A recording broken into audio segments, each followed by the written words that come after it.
This is the RW Rough Week Wrestling Podcast. Sure. We are here with an AEW Double or Nothing double feature. Woo! AEW's first pay-per-view, and then the same one a year later. So first things first, we start things off with a Battle Royal. Pre-show. The buy-in. And the first 5 people are Dustin Thomas, MJF, Sunny Days, Brandon Cutler, and Michael Nakazawa. We gotta talk about the rules. No. Good. MJF goes after Dustin Thomas, who has no legs. Therefore, can't lose. That's true. Sunny Days attempts a vertical suplex on Nakazawa, but Nakazawa uses baby oil. To wiggle out, yeah. Cutler does a flying elbow to MJF. The next 5 people in are Brian Pillman Jr., Isaiah Cassidy, Joey Janela, Jimmy Havoc, and Sean Spears. And ironically, he comes out as the 10th person. That's true. Brian Pillman throws Cassidy into the barricade. Janela and Havoc suplex Pillman Jr. on the stage. MJF pokes Spears in the eyes, does the 10 taunt, and then Spears pokes MJF in the eyes.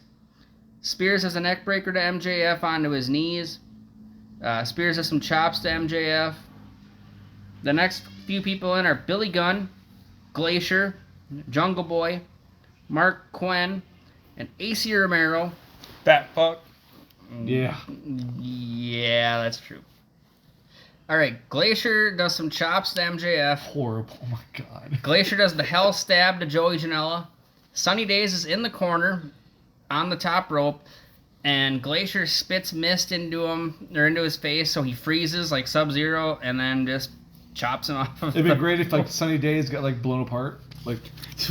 Holy shit. Holy shit. Better than zombies. Yeah.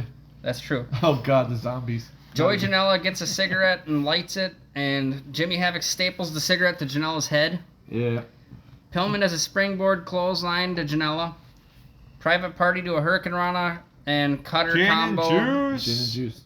The Gin and Juice Back. to Pillman Jr. Then the next few people in are Luchasaurus, Marco Stunt, Sonny Kiss, Tommy Dreamer, and Orange Cassidy. Who let that fucking kid in the match? Right? Stunt does the lawn I do that blower to motherfucker. Gunn.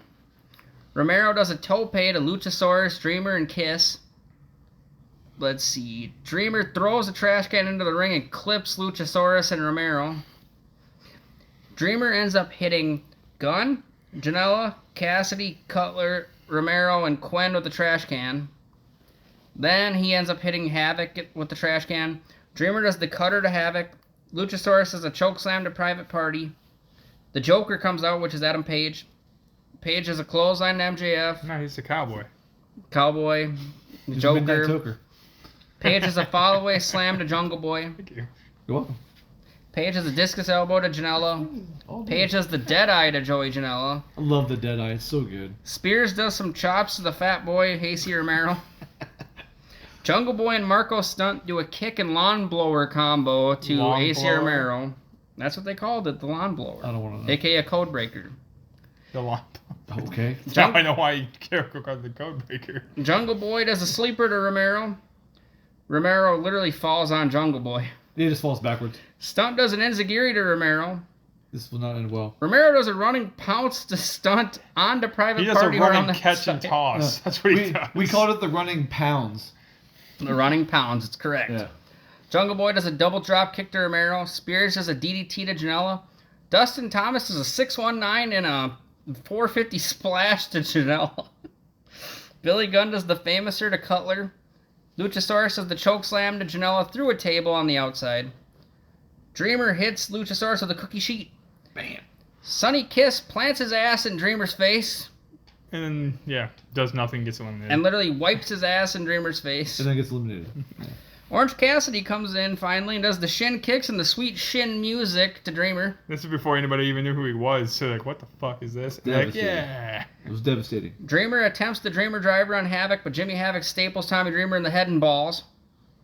Jurassic Express do the wheelbarrow face buster to Havoc. Havoc does the acid rainmaker to Luchasaurus. Havoc does the death belly driver to Page off of the top rope. Luchasaurus does a tombstone face buster to Page. Page has a buckshot lariat to MJF, so Adam Page is your winner. Yep. Any particular notes on that, Albert? No, you got everything pretty much all the little nuances. You pretty much nailed them, or I mentioned them. The one battle royal trope or Royal Rumble trope is that like usually like when one guy thinks he's won, there's always that one guy that fell out of the ring, and that was MJF. Yep. And even the people running the show thought it was over because they had the bell ring and everything. And I'm not sure if I fell for it when I first saw this, but I think I'd already know who won beforehand anyway, so it didn't make a difference. True. Well, that finish comes into play later in the show, anyways. Yeah. No, I think pretty much. Yeah, you pretty much got it all. Yeah. All right. So Thomas was eliminated 10th by MJF. MJF 20th by Adam Page. Days was 2nd by Glacier.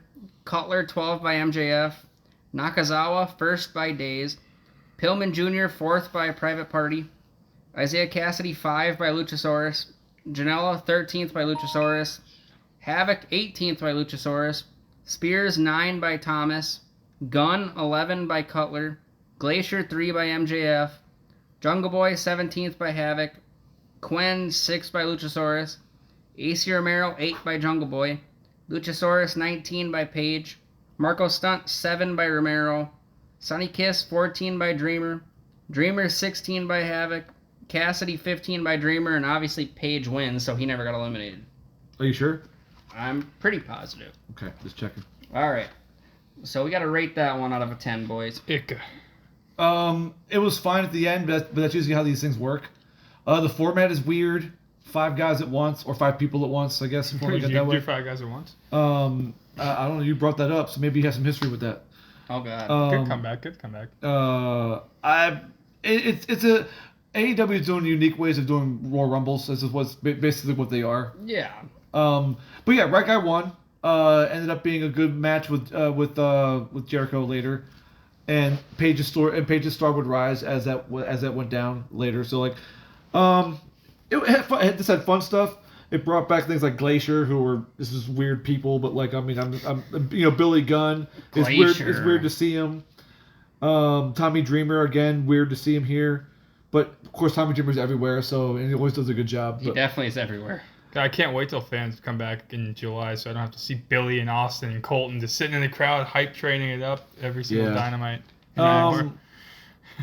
Despite it being a mess, at least the end was good. I gave it a 6. I'll do 6.5 just because the Right Guy won. The ending was fun. Yeah. I gave it a 5. I didn't like it. Yeah, I mean, it's hard to judge those battle rules anyway because there's just so much going on. You got 21 people and one's Glacier. Sunny Days. One Sunny Days. You got AC Romero that in baby there. oil guy. Nakazawa. Was that was just a whole lot of weird. Whole lot of I don't like this. Yeah, there's some weirdos in there. Brandon Cutler before you even got anywhere near a character. True. Who? Brandon Cutler. So then we go to the second match on the buy-in, and it's Sammy Guevara versus Kip Sabian, the first ever AEW singles match. So Guevara does a side headlock to Sabian. Sabian does a head scissors takedown to Guevara. Sabian side headlock to takedown to Guevara. Guevara leg scissors Sabian. Sabian springboard Hurricane Rana to Guevara. Sabian leg lariat to Guevara. Sabian springboard somersault to Guevara. Guevara double knee to the spine of Sabian. Sabian dragon screw leg whip. What? Oh God. And then he does the crush to Guevara. Guevara does the power slam and a moonsault and a standing shooting star press to Sabian. Sabian does a springboard drop kick to Guevara. Guevara does a suplex to Sabian over the top rope to the floor, so they're both suplexing each other, or attempting to, and they fall right over the top rope. Guevara does a shooting star off the apron onto Sabian, who's laying on the barricade. Guevara attempts a 630, but Sabian got his knees up. Sabian hits the Deadly Hollows to Guevara, so Kip Sabian wins the first ever AEW singles match. Yeah, the first thing I thought of when it was the first singles match was Pillman and Liger, because I'm kind of like, with my match reviews that I did, wink wink, on Rough Week podcast. Yeah, that's this week's title. So it's going to change weekly now. So it was the greatest The official ever. title's still the same. So it was the greatest ever versus Superbad. Cool name, by the way, for Kip Sabian. Guevara was weird with the panda bear head. What was that about? Yeah, that was just his gimmick on the indies. He loves pandas. Oh, save the pandas and all that shit? I don't know. He just loves pandas. Yeah, he just loves panda bears, man. What if he ever goes back to true face, like they know his face now, but when he's not in the group anymore, if he just goes on a solo run and bringing the Pandas back. Definitely a chance. So Aubry Edwards also was the first ref of the first singles match. Although you said she wasn't established as the head of the She wasn't even signed until after All Out. So she wasn't the most popular ref. She wasn't even known at all. She was just a random ref. Yeah. No, she didn't make any real splashes as a ref until she did the championship match at All Out. Yeah. There's some cool chain wrestling at the beginning. They did a lot of flips around each other and reversals and counters and all that stuff. I thought that was cool. The shooting star press off the apron to Kip Sabian fucking looked gorgeous. So it was really good. And and entertaining part was at the beginning. Guevara, while Sabian took forever coming to the ring, and you could see Guevara's on the turnbuckle, just like, I'm bored, yawning, and then they get to the match. So other than that, this match was pretty much paint by numbers, but it was damn good. I gave it a 6. Gave it a 7. Yeah. It wasn't like balls like it wasn't outstanding. I thought I just thought it was good. For the pre-show, you can't go balls to the wall. I'm gonna meet you in the middle. I'm going 6.5. There you go. Yeah, you can't go balls to the wall in the pre-show. I think Kip's better now with the pairing with him and Penelope, but not having Penelope there. Kip's just kind of a bland British guy. Yeah, pretty much. I feel that. All right, so we open the main card with SCU versus the Strong Hearts. So SCU obviously comes out and they do their normal gimmick. This is the worst town we've ever been in. Yada yada yada. This might be the best worst town. Scorpio Sky says this is the worst town I've ever been in. The crowd pops. Christopher Daniel says Vegas is our favorite worst town. Yeah. The All Elite era starts tonight, which is a really cool thing to say because it's the first match on the main card. Frankie Kazarian, I swore to God I thought he was going to say, well, I got 2 words for you. But he ends up saying, let's get a loud and proud SCU, and the crowd responds, which is, like you said, like Dylan, you said, it was that chant is so over. SCU. And yeah, after they go to the match. So, SCU. All right, so later. Daniels starts off with Shima. So, John Shima? Yep, so they're doing some side headlocks, they're doing some shoulder blocks, some arm drags. At one point, Shima and Daniels are doing an arm drag to each other at the exact same time. And they look at each other like, what? They both sit down like, huh? What the hell is going on here? So then Kazarian comes in, and he's with T-Hawk. So Kazarian does a fireman's carry and a clothesline to T-Hawk. T-Bar. T-Hawk does a shoulder block to Kaz. T-Bar. Sky comes in and does a drop kick to T-Hawk. Bar. Sky attempts a leapfrog, but T-Hawk actually catches Sky with a sit-down powerbomb. Yeah, he did. Lindemann and T-Hawk do a double elbow to Sky. Lindemann does a running splash to Sky. Sky does a slam to Lindemann. Daniels does a springboard elbow to Lindemann. Kazarian does a springboard leg drop to Lindemann. SCU do running corner forearms, running corner knees, and kicks, and a shotgun drop kick combo all to Lindemann. Kazarian does a running neck breaker to Lindemann. The Strong Hearts do a drop toe hold springboard double knees to Daniels. Ouch. T-Hawk does a running drop kick to Sky. T-Hawk chops Kaz off the ropes. Strong Hearts do a snapmare springboard senton and pancakes of death and double drop kicks to Daniels. Damn. That's a lot of shit going on. Yeah. Pancakes of death. Lindemann does a jawbreaker to Daniels. So, the Strong Hearts do another move where T-Hawk has a modified clover leaf with the neck, and then Lindemann and Shima come and do drop kicks to Daniels. Daniels is an STO to T-Hawk. Sky does a clothesline to Lindemann. Sky does a spinning elbow to T-Hawk. Sky does a double stomp to Shima. The Strong Hearts do a triple team where T-Hawk does a knee. Shima does an enziguri. T-Hawk then does a modified release pump handle slam. And Lindemann does a German to Sky. Then it's a deadlift German. Kaz does a spinning heel kick to T-Hawk. Kaz does a shotgun drop kick to Shima. Kaz does a hip toss neck breaker to T-Hawk, which actually looked pretty fucking cool. Kaz does a sunset flip to Shima as Kazarian does a Northern Lights suplex to T-Hawk at the same time. Daniels does a tope to Lindemann. Shima does pause the Pope to Daniels. Sky does a springboard cutter to Shima. Kaz does a springboard DDT to Lindemann. Daniels and T-Hawk would do a double lariat to each other. Daniels does an Angel's Wings to T-Hawk. Bar. Lindemann does a deadlift German to Daniels. Shima does a top rope Meteora to Daniels. Kaz does a middle guillotine leg drop to Shima. Cena. Kaz does a springboard Hurricane Rana to T-Hawk. Bar. Sky does a tope con hilo to T-Hawk and Shima on the outside. Cena. Bar. Daniels and Kazarian do the best Meltzer ever to Lindemann. So SCU Are you win. kidding me? Not one of our dudes got the pin. We got pinned. That, god damn. I mean, like, the, all the shit that went on in this match. The match, I don't even think was longer than, like, 15 minutes. And all that shit happened in there. Yeah. That's pretty much all notes that I took. I had the same notes you did. My favorite thing to see is Scorpio Sky because he's coming into his own now. And he's got a huge big dick. Sky, man. And he's came into other things and his own. He's packing. He's the resident RW Big Dick member of the week. So we got Mae Young's tits and Scorpio Sky's penis. So Mae Young's tits, Scorpio Sky's dick. Mae Young's tits. There we go. Mae Young's tits. Yeah, and moving on. I couldn't keep up with the notes. I mean, the last thing I said was Scorpio Sky with that friggin' sick dropkick at the beginning where he's like basically jumping up and he's coming down on you or towards your head with the dropkick. He's not even coming like even with your head. He's above your head. Yeah, that was really awesome. And then everything listed there, I'm like going like, okay, wow. And you guys just trying to fuck me up the whole time. It didn't work. No, I wasn't trying to fuck you up. I was held your composure pretty well. I was just having real fun going bar, and I got halfway through. I'm like, I'm gonna try to like change the way I say it every time. Bar. And then you just started Cena.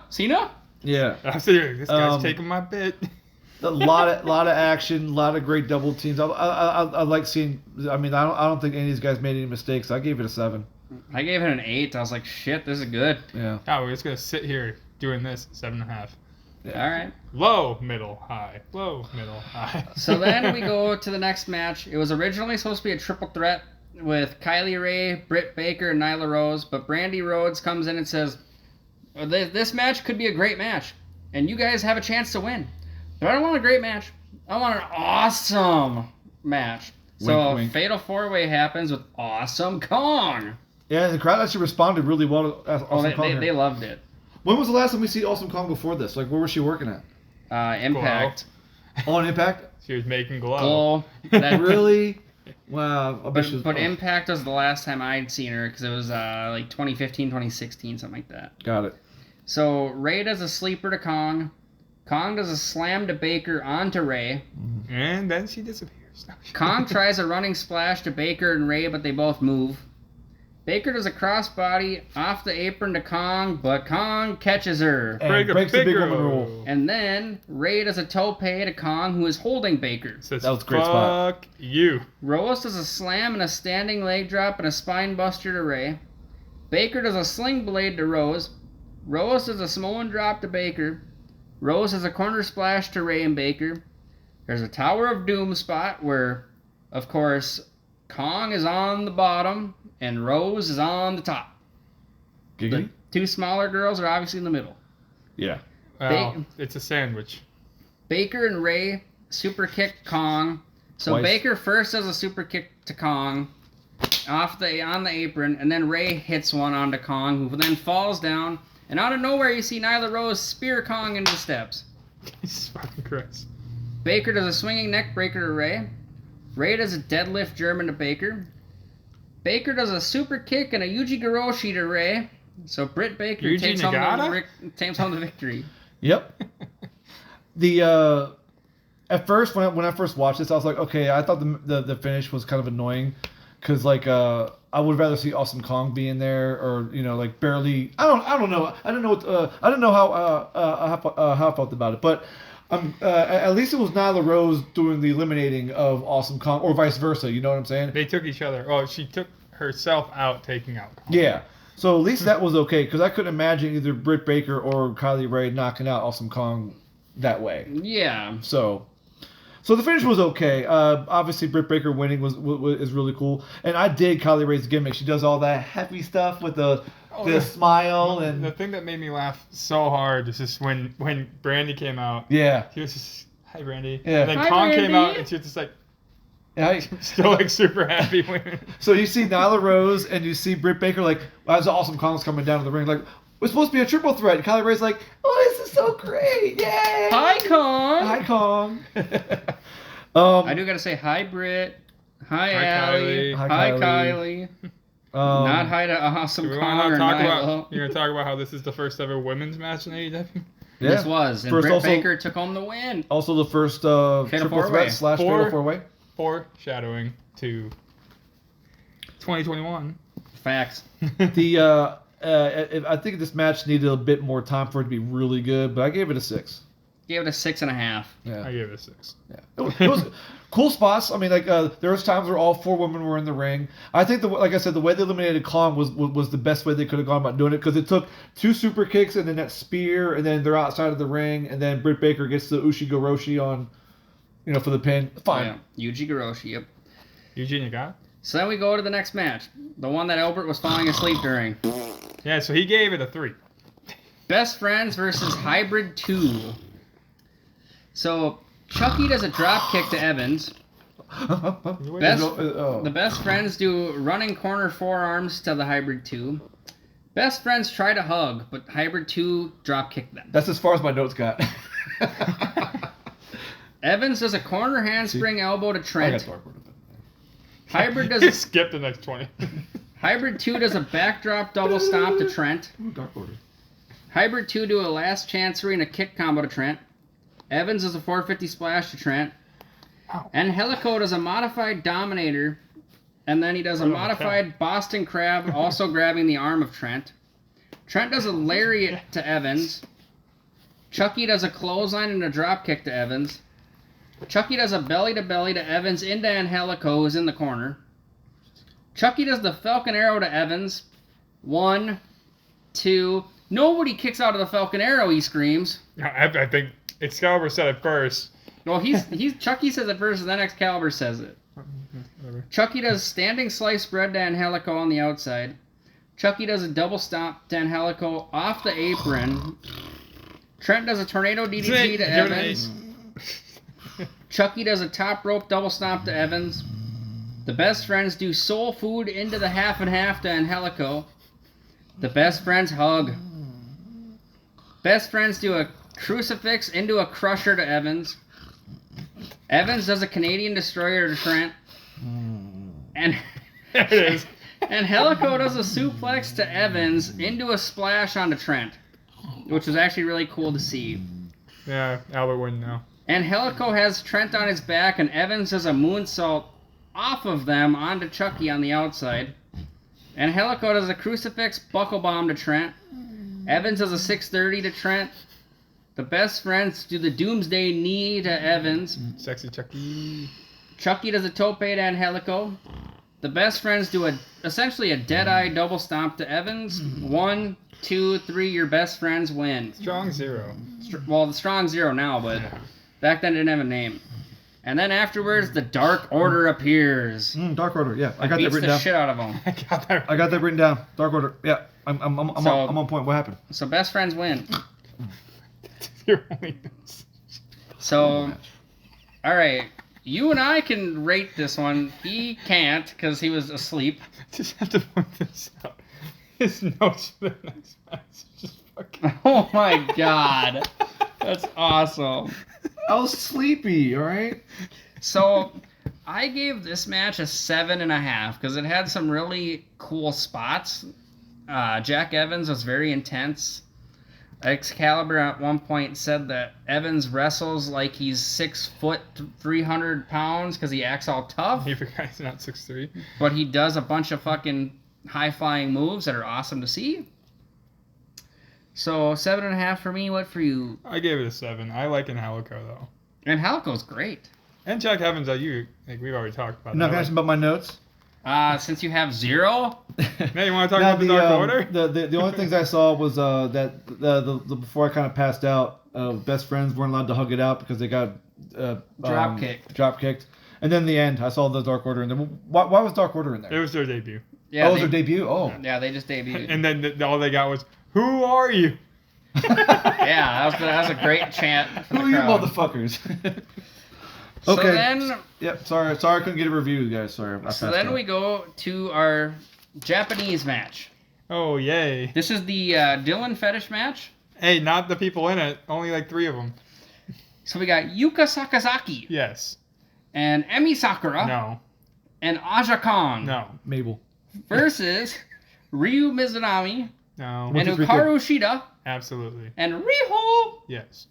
Which one was one? Yeah, no, Riho was the 1, 2, 3 kid. Yeah. And what was the first lady who came out? The one with the Asuka looking shit on?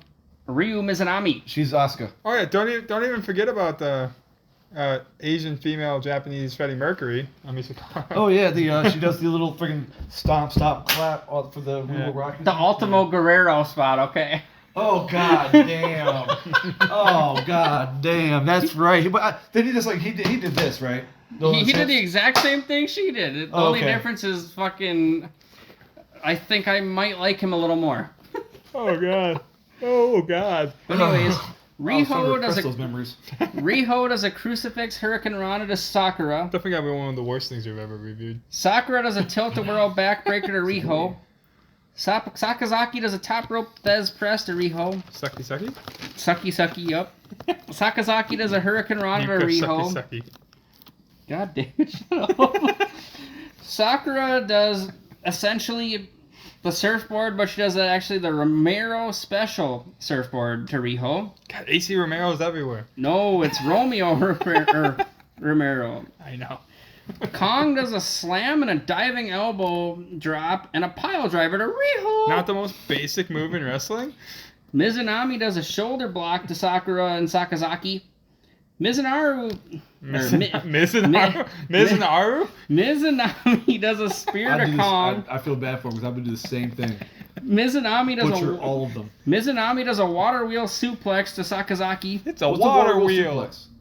It was a weird fucking suplex, so they just called it the water wheel suplex. Excalibur knows all the moves. That was a great explanation. He was trying to figure out. I was like, this is a weird suplex, dude. Riho does a head scissors takedown in the 702, aka the 619 to Kong. AKA the 320, the 612, the 218. Kong does a backdrop driver to Riho. Riho. Shida does an enziguri to Kong. Shida hits Kong's can. Because Kong has a can at this point. This rubber plastic trash can. No, it's and it's hollow. I bet it's like some sort of like aluminum. This is the whole. You're right. It is loud. Yeah, you're right. This whole part is where I was just going, Ref, Aubry. You're better than this. You're better than this. So then, what are you doing? Shida ends up then hitting Kong with the kendo stick. Then Shida goes for the knee, and Kong hits her right in the knee with the can. Then. Kong hits Shida in the head with the can. The can? Can. Sakura then does a corner body press and a backbreaker to Shida. Shida does a running knee to Sakura. Shida does a superplex to Sakura. Superplex. Mizunami does a top rope leg drop to Sakura. Sakazaki does a springboard splash to Shida. Kong does a suplex to Mizunami and Riho. Jesus. It's not our joke. Stop doing that. Sakazaki does a tope con hilo to Mizunami and Riho. Kong does an awesome looking brain buster to Shida. How do you Riho? If you're already a hoe, how do you Riho? Right. Sakura does a top rope moonsault to Shida. Kong does a rolling elbow to Shida. Yeah. How do you do that? Riho does a top rope crossbody to Kong. Shida does her running knee to Sakura. So Hikaru Shida and Ryu Mizunami and Riho win. Good lord, what the fuck happened? There's a lot of screaming in this one too. Yeah, the shrieking. It's a silly. Not the crying kind. It's a silly stereotype that I would hope it wasn't crying. That'd be really. Have you seen some of that shit? Like is it porn? me? It's like the female Japanese orgasms crying. Yeah. Oh, God, no, done. Is that it's just a silly stereotype. I mean, do they have to do that? It just. I can't take them seriously. I have this whole match, but I couldn't take any one of them seriously. I'm glad this was the except second. for Shida. Yeah, Shida was fine. I'm glad this was the second women's match in AEW history, not the first. I mean, it was my favorite when Sakura was doing those fucking stupid chops, or she would literally use both hands and go, ah, and then hit her. Yeah. I was fine with Ryo Mizunami until I remembered she does that stupid fake tightrope miming thing. Yeah, that was dumb. Yeah. I really zoned out of this match. This is when you woke up though, and you're like, oh god. He woke up, but he didn't say anything. Because I was like, this is. It was a match that was put there to get them on the card or to do some cross promotion. It was trying to feature the Joshis. Something. Yeah. Because Kenny's got a fetish, as people say. Okay, so going back to Riho, right? Okay, she took so many bumps, and I'll give her credit for this because she took them. Riho, sorry. And I gotta say, she took some sick bumps from there was that one suplex that I was talking about. Yeah. I was like, she's dead, and then she fucking landed on the back of her head. Because she took some really good bumps from Kong and Sakura. Yeah. But there was a time where she took I think a back suplex, and she was pretty much bent in half. And then a second later, and then a second later, she's on the ring on the corner looking for a tag. I was like, fucking sell the shit. You took the bump, sell it. Come on. And everybody was kind of everyone was kind of doing that, and I was like, sorry, I couldn't. Match of the 5, they all went out and did their thing, and I'll leave it at that because I really don't know what to make of this match. It was really ridiculous to me. I'm going 5.5. Yeah, I will have to say 6 just because I do have a slight crush on Cheetah. He loves Yuka. Japanese women in general. And Yuka and Rio's maybe too skinny, but still. You would still go for it if she was in your face. I probably do most people if they said, hey. Kong? I said most people. Awesome or Aja, don't matter? Neither. At the same time? Neither. I'd be dead. Yeah. Not if you were on the top. Don't feel too bad. I'd be floating in air if I was on the top. Besides, the second they... I wouldn't be able to do anything. The second they squeeze their legs in, you're dead. I'd be like, oh my god, it's a leg scissors and he's gone. Dude, I'd be up there like I was fucking skydiving with my arms out like this and my legs flying. Yeah, they're doing the moving. You're just sitting there like, okay, dude, what if you were in a Kong sandwich? That's why I said I'd be dead. Kongwich, yeah. Okay, can we move on? I give it a 6. Yeah, I would not, because I have no idea how to. All right, we're moving on to a great match. Now I finally wake up. Cody Rhodes now the real shit starts. And Dustin Rhodes. Brothers. He's just like, I'm gonna start paying attention after the DDP spot. All right, so Cody does a side headlock and he does the drop down strike. We get our first video package actually setting up a match. That's true. And in AEW history. And he does a tope to Dustin. Oh, and this is the first match I think where there was actual story behind it. That's right. That's what I was saying. And then so then the heat came with it. So that was really good. So good thing I woke up now. Dustin does a modified 619, and he does a flipping senton off of the apron and a bulldog to Cody. We don't want to talk really about the Triple H spot. I will. Cody does the drop down Samoan drop and the abdominal stretch and the dragon screw leg whip, and then he does a scoop slam to Dustin. Bro. Cody does a modified STF to Dustin. Gold dust. Dustin does some clotheslines, and then he does his drop down strike to Cody. Cody is at this point is in the Shattered Dreams position, and while Cody's in that position, he literally removes the turnbuckle pad and he throws Dustin into it. Fuck it, that's when the next one was gonna be 7. Then on the outside, Brandy does a spear to Dustin. Shit. So then Dustin's in the ring. Shit. Cody's in the ring. Cody does a curb stomp. And then he does a double sledge off of Brett's rope to Dustin. Dustin does a scoop slam to Cody. Black Rain. Cody does a figure 4 to Dustin. Then Dustin reverses it into the modified Indian Deathlock. The artist formerly known as Gold Dust. And he did call himself that for a minute. The natural. Dustin does the back atomic drop to Cody. Dustin then at this point pulls down Cody's pants and starts spanking him with his weight belt. This is going to become a yearly thing. Yeah, it has to be. Dustin does the code Even red. Running, who cares? A superplex. Like Kofi the Rumble. And then he does the crossroads to Cody. Cody does a disaster kick in the crossroads to Dustin. To his shoulder. Dustin does crossroads to Cody again. Whoop. Cody and Dustin both do the drop-down strikes to each other. Cody and Dustin do a double spinning clothesline spot to each other.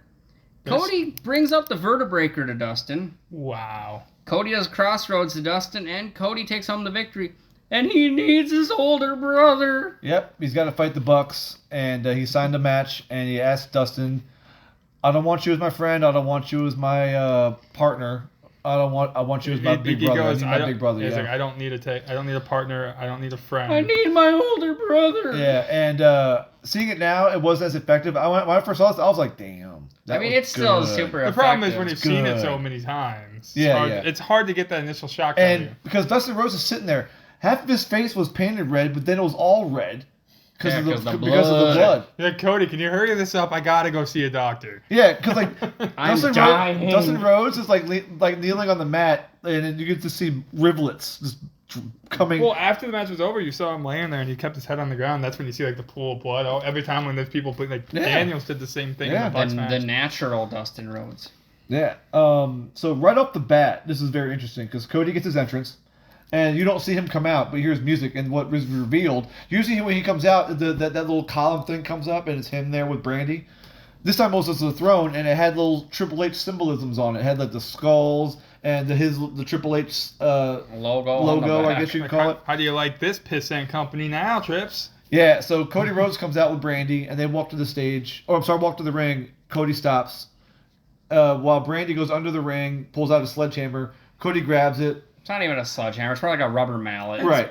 But the second he turns around, the crowd pops. But they know what's going to happen. They do pop. And then he goes up. Now, when I first, I thought when he first did this, like he just totally annihilated this thing. That he did it himself, and not the gimmick shit that it had. Oh, the better than the explosion at Revolution. But gimmick? The thing is the gimmick was stupid because he hits it right where you would sit, That's and the back part falls down. That's where the button was. Yeah. You hit it there, and dumb. it goes. Yeah. I wish he would have hit it a few more times and destroyed that bitch. Yeah, so there's a little symbolism there for Cody being held down, I guess, by Triple H, not getting along with the company. I mean, I understand that. Yeah, and then obviously the sledgehammer is the whole how it ties it all together.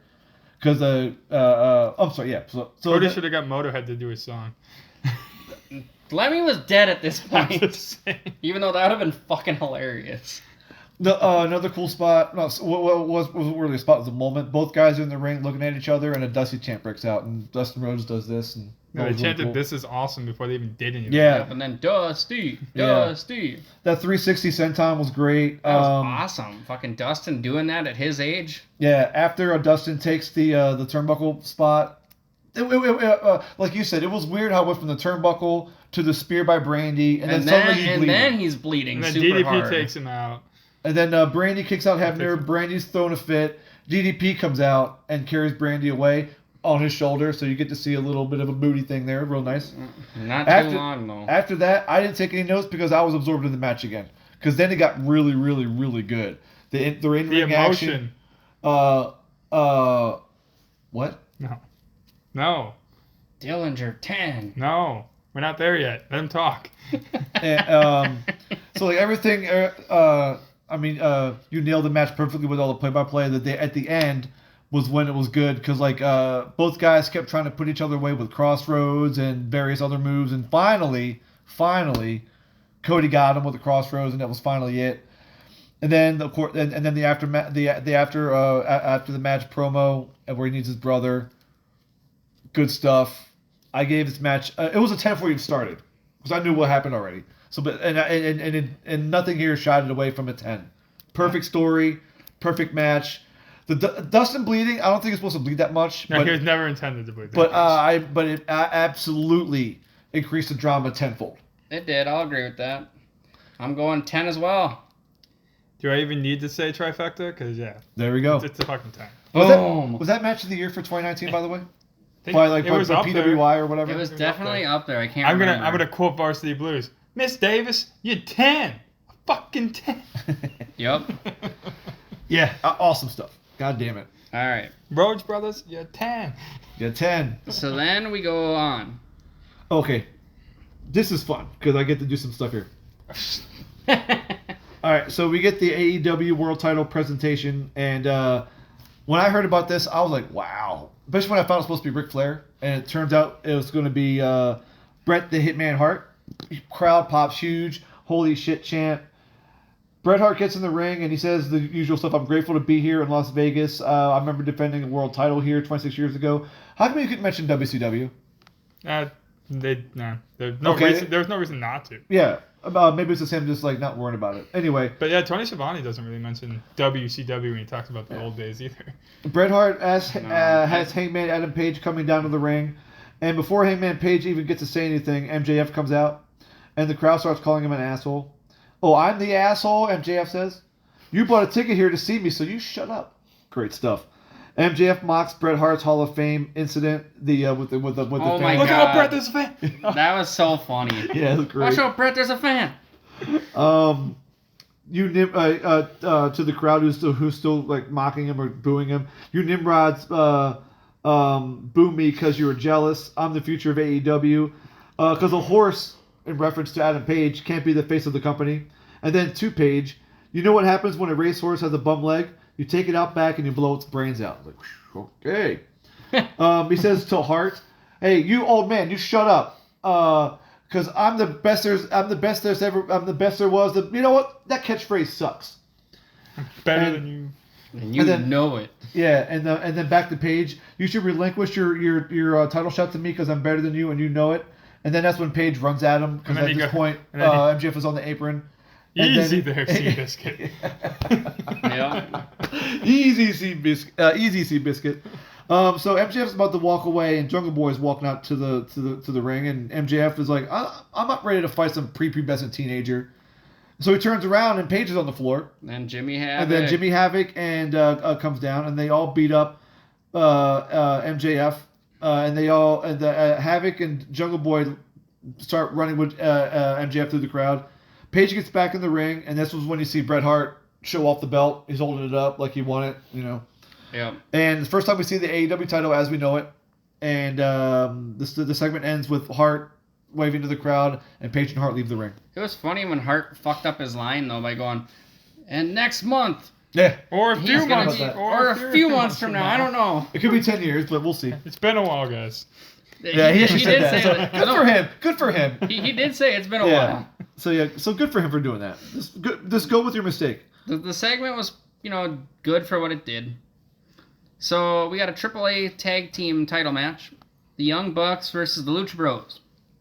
So at the very beginning of the match, so they're doing a lot of spots going on here. They're doing side headlocks. They're doing Cero Mierdos. They're doing fucking... Phoenix is doing Phoenix things. There's drop kicks. There's one point where Phoenix and Nick drop kick each other at the same time. Very hard either. Yeah. He's just saying drop kicks. No, it's true though. They did drop kick each other. Phoenix did a springboard arm drag to both the Bucks. Lucha Bros did the brainbuster super kick to Matt. Penta did a super kick to Nick. Phoenix did a kick to Matt. Penta did the sling blade to Nick. Lucha Bros did the Houseadora splash to Nick. Nick did the top rope arm drag head scissors combo to the Lucha Bros. Matt did the military press slam to Phoenix. Matt did a spear to Penta. The Bucks did the top rope double axe handle to Penta. The Bucks attempted that again, but Nick accidentally hit Matt. Deception, possibly, question mark? Matt launches Nick into the head scissors takedown to Penta. The Bucks do a head scissors drop kick combo to Phoenix. Penta does a monkey flip. He monkey flips Nick into Matt. Phoenix does the crusher to Matt. Matt does the top rope flipping stunner to Penta. Matt does the locomotion Northern Light suplexes. And then he does the sharpshooter to Phoenix. Matt does the Northern Light suplex to Penta. Nick does the springboard facebuster to Phoenix. Nick does the apron moonsault to Penta. Nick does the bulldog to Phoenix and does the clothesline to Penta at the same time. The Bucks do the springboard, sunset flips, and sharpshooters to both Lucha Bros. Matt holds Phoenix, so then Nick does a top rope 450 splash to Phoenix. The Bucks do the buckle bomb kick combo to Phoenix. The Bucks do the combo power bomb reverse cutter to Phoenix. Matt does a super kick to Penta. Phoenix super kick to Matt. Mysterio. Nick super kick to Phoenix. Penta and Nick do double roundhouse kicks to each other. Oops. Matt and Phoenix do double clotheslines to each other. Oops. Matt and Penta do double pump kicks on the apron to each other. Penta does the Canadian Destroyer to Matt on the apron. Phoenix jumps through the ropes, Canadian Destroyer to Nick. It's the easiest move in wrestling. The most basic move in wrestling. Penta launches Phoenix over the ropes, crossbody to the Bucks. Penta does the modified Deadeye and Penta driver to both the Bucks at the same time. Phoenix does the Escalero to Nick. Jesus. Matt does a super kick and a straight jacket suplex to Penta. The Bucks do a super kick to Phoenix coming off the top rope. Matt does the top rope brain buster to Phoenix. Matt does the rolling thunder, like Samoan drop move to Penta. Nick does a top rope 450 splash to Penta. Matt does a top rope moonsault to Penta. The Bucks do the package pile driver top rope stomp combo to Penta. Penta says.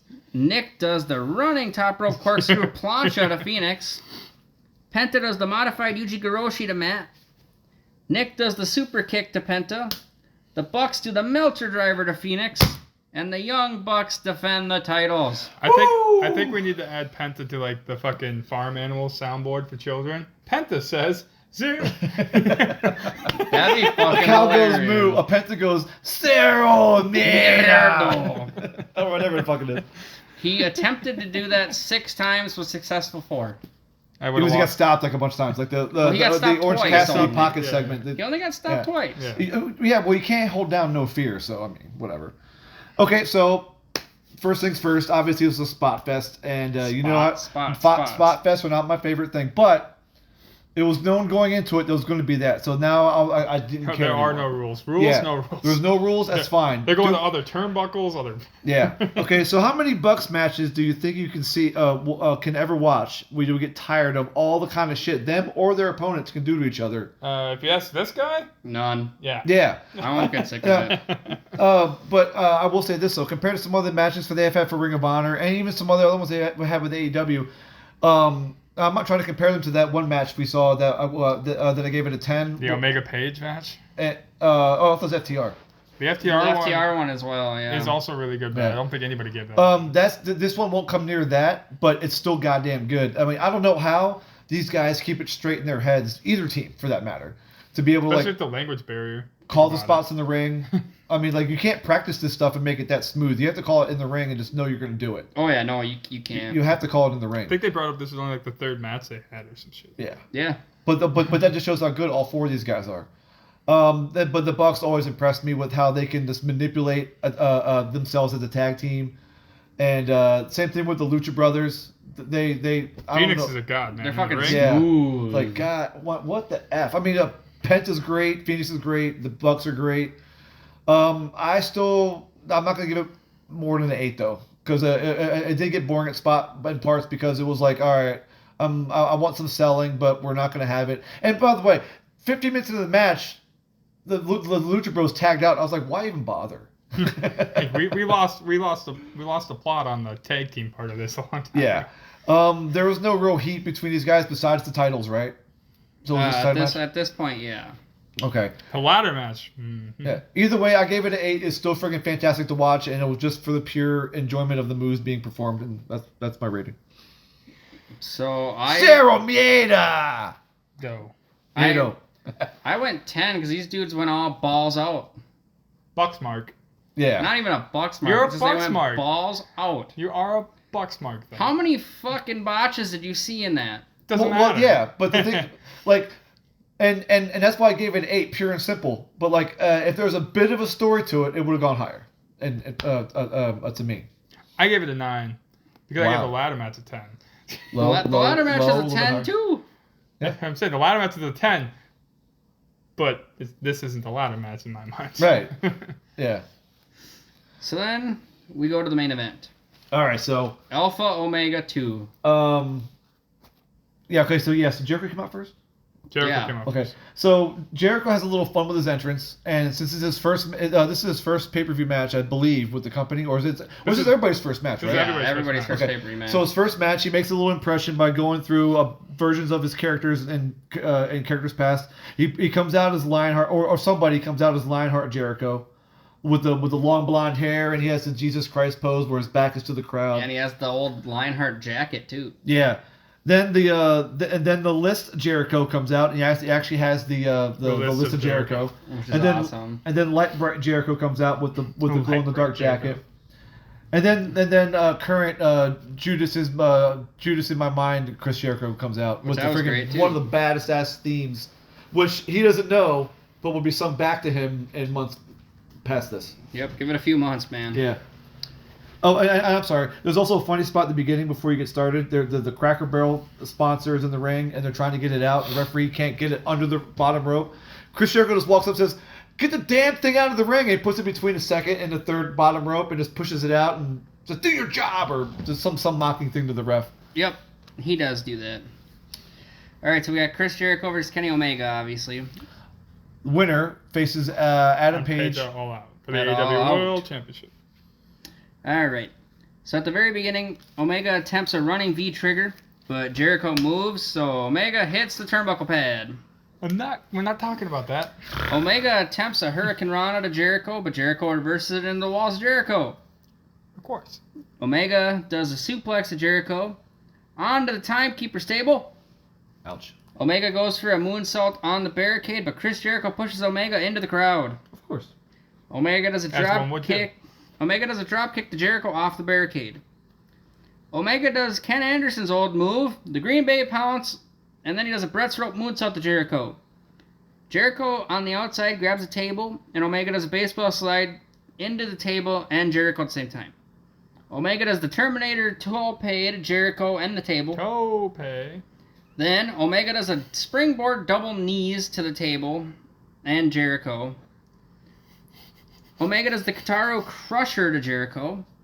Omega does the running corner V-trigger to Jericho. Omega does the backdrop to Jericho off the top rope. Jericho goes for the lion salt, but Omega gets the knees up. Omega running V-trigger to Jericho. Omega goes for the one-winged angel, but Jericho reverses it with a German to Omega. Jericho goes for the lion salt, and he does it to Omega. Omega then V-trigger to Jericho. Omega tries for Tiger Driver 98, but Jericho does a backdrop to Omega through a table on the outside. Jericho catches Omega with a code breaker from the top rope. Omega Snapdragon to Jericho. Omega hits Tiger Driver 98 to Jericho. Omega does a V-trigger to Jericho. Of course he did. Omega goes for the one-winged angel again, but Jericho does a DDT to Omega. Omega tries to go for the one-winged angel again. And same thing happens. DDT. Breathe. Jericho running codebreaker to Omega. Jericho Judas effect to Omega. Jericho wins. Yeah, beautiful finish. I mean, that's how you get two guys over in a match, whether it's this match or any other match. And in this case, a new move over. Yeah, and yeah, because earlier in the match didn't Jericho hit an elbow, but it was the other elbow. Yeah, it wasn't the Judas, man. Yeah. So great finish, decisive finish. There was no bullshit. Jericho goes over. Omega does the honors because Omega is still going to be mega hot, so he doesn't care if he loses this match. You need to get his heat back, brother. They didn't want to be what everybody thought they were going to be when the company started. And it's like, we're going to put Omega on top. We're going to put Cody on top. We're going to put the Bucks on top right away. And now we got Jericho and Page on top. When I first saw this match, I thought, or highlights of the match. When I first saw it, was highlights, not necessarily the whole match. This is the first time I saw the match from beginning to end. It's very hard to see Jericho thinking he could keep up. It's like, honestly, physically, he looks like he's his age. Yeah. But he wrestles like he's still in his 30s. He looks like a guy his age who works out. Like, he's in shape. Yeah, he's in shape. He's a 50-year-old guy. He's got the dad bod. Yeah. And of course, we were mocking everyone saying he took MMA training because, like, well, maybe he took MMA training, but it doesn't show. Who's he going to fight, Jake Paul? That part was stupid. Yeah. How they had to go, MMA training. But well, they're trying to sell the Judas effect as an MMA style, like. Which I get that part, but just say, oh, Jericho put a new move in his arsenal. Don't say he's training MMA Yeah, style. it's not John Cena's lightning fist or whatever the fuck that was. That was dumb. Yeah. But same thing with the Bucks. I got a 6 move too. The Bucks have the same kind of style that works for them, and they still have great matches. Same thing with Chris Jericho. I don't think he's had a bad match in years. You know, Japan, here, his last few years in WWE. I mean, well, most of Mayhem's probably the worst. That hadn't happened yet, but At this point, yeah, to this point, that hasn't happened yet. But the a gimmick match is different. You don't have to have a good match in a gimmick match. The gimmick is the reason you're there. Yeah, no, I agree. And it's hard to make a mimosa match be good anyway, but it's not his fault. No, it was his fault. He created the match. He shouldn't have created it. That's my answer to that. The like I said, the finish was good. I didn't take down any notes because I wanted to watch it from beginning to end. And I mean, you got the play-by-play over there. Okay, so are we going to rate it with the end as well? Or no, that's a whole separate thing. Okay, yeah, the ending is a 10. Yeah, the ending is a 10, obviously. The post-match ending is a 10. I didn't watch these two guys fight in Japan. Obviously, the one in Japan was better or worse.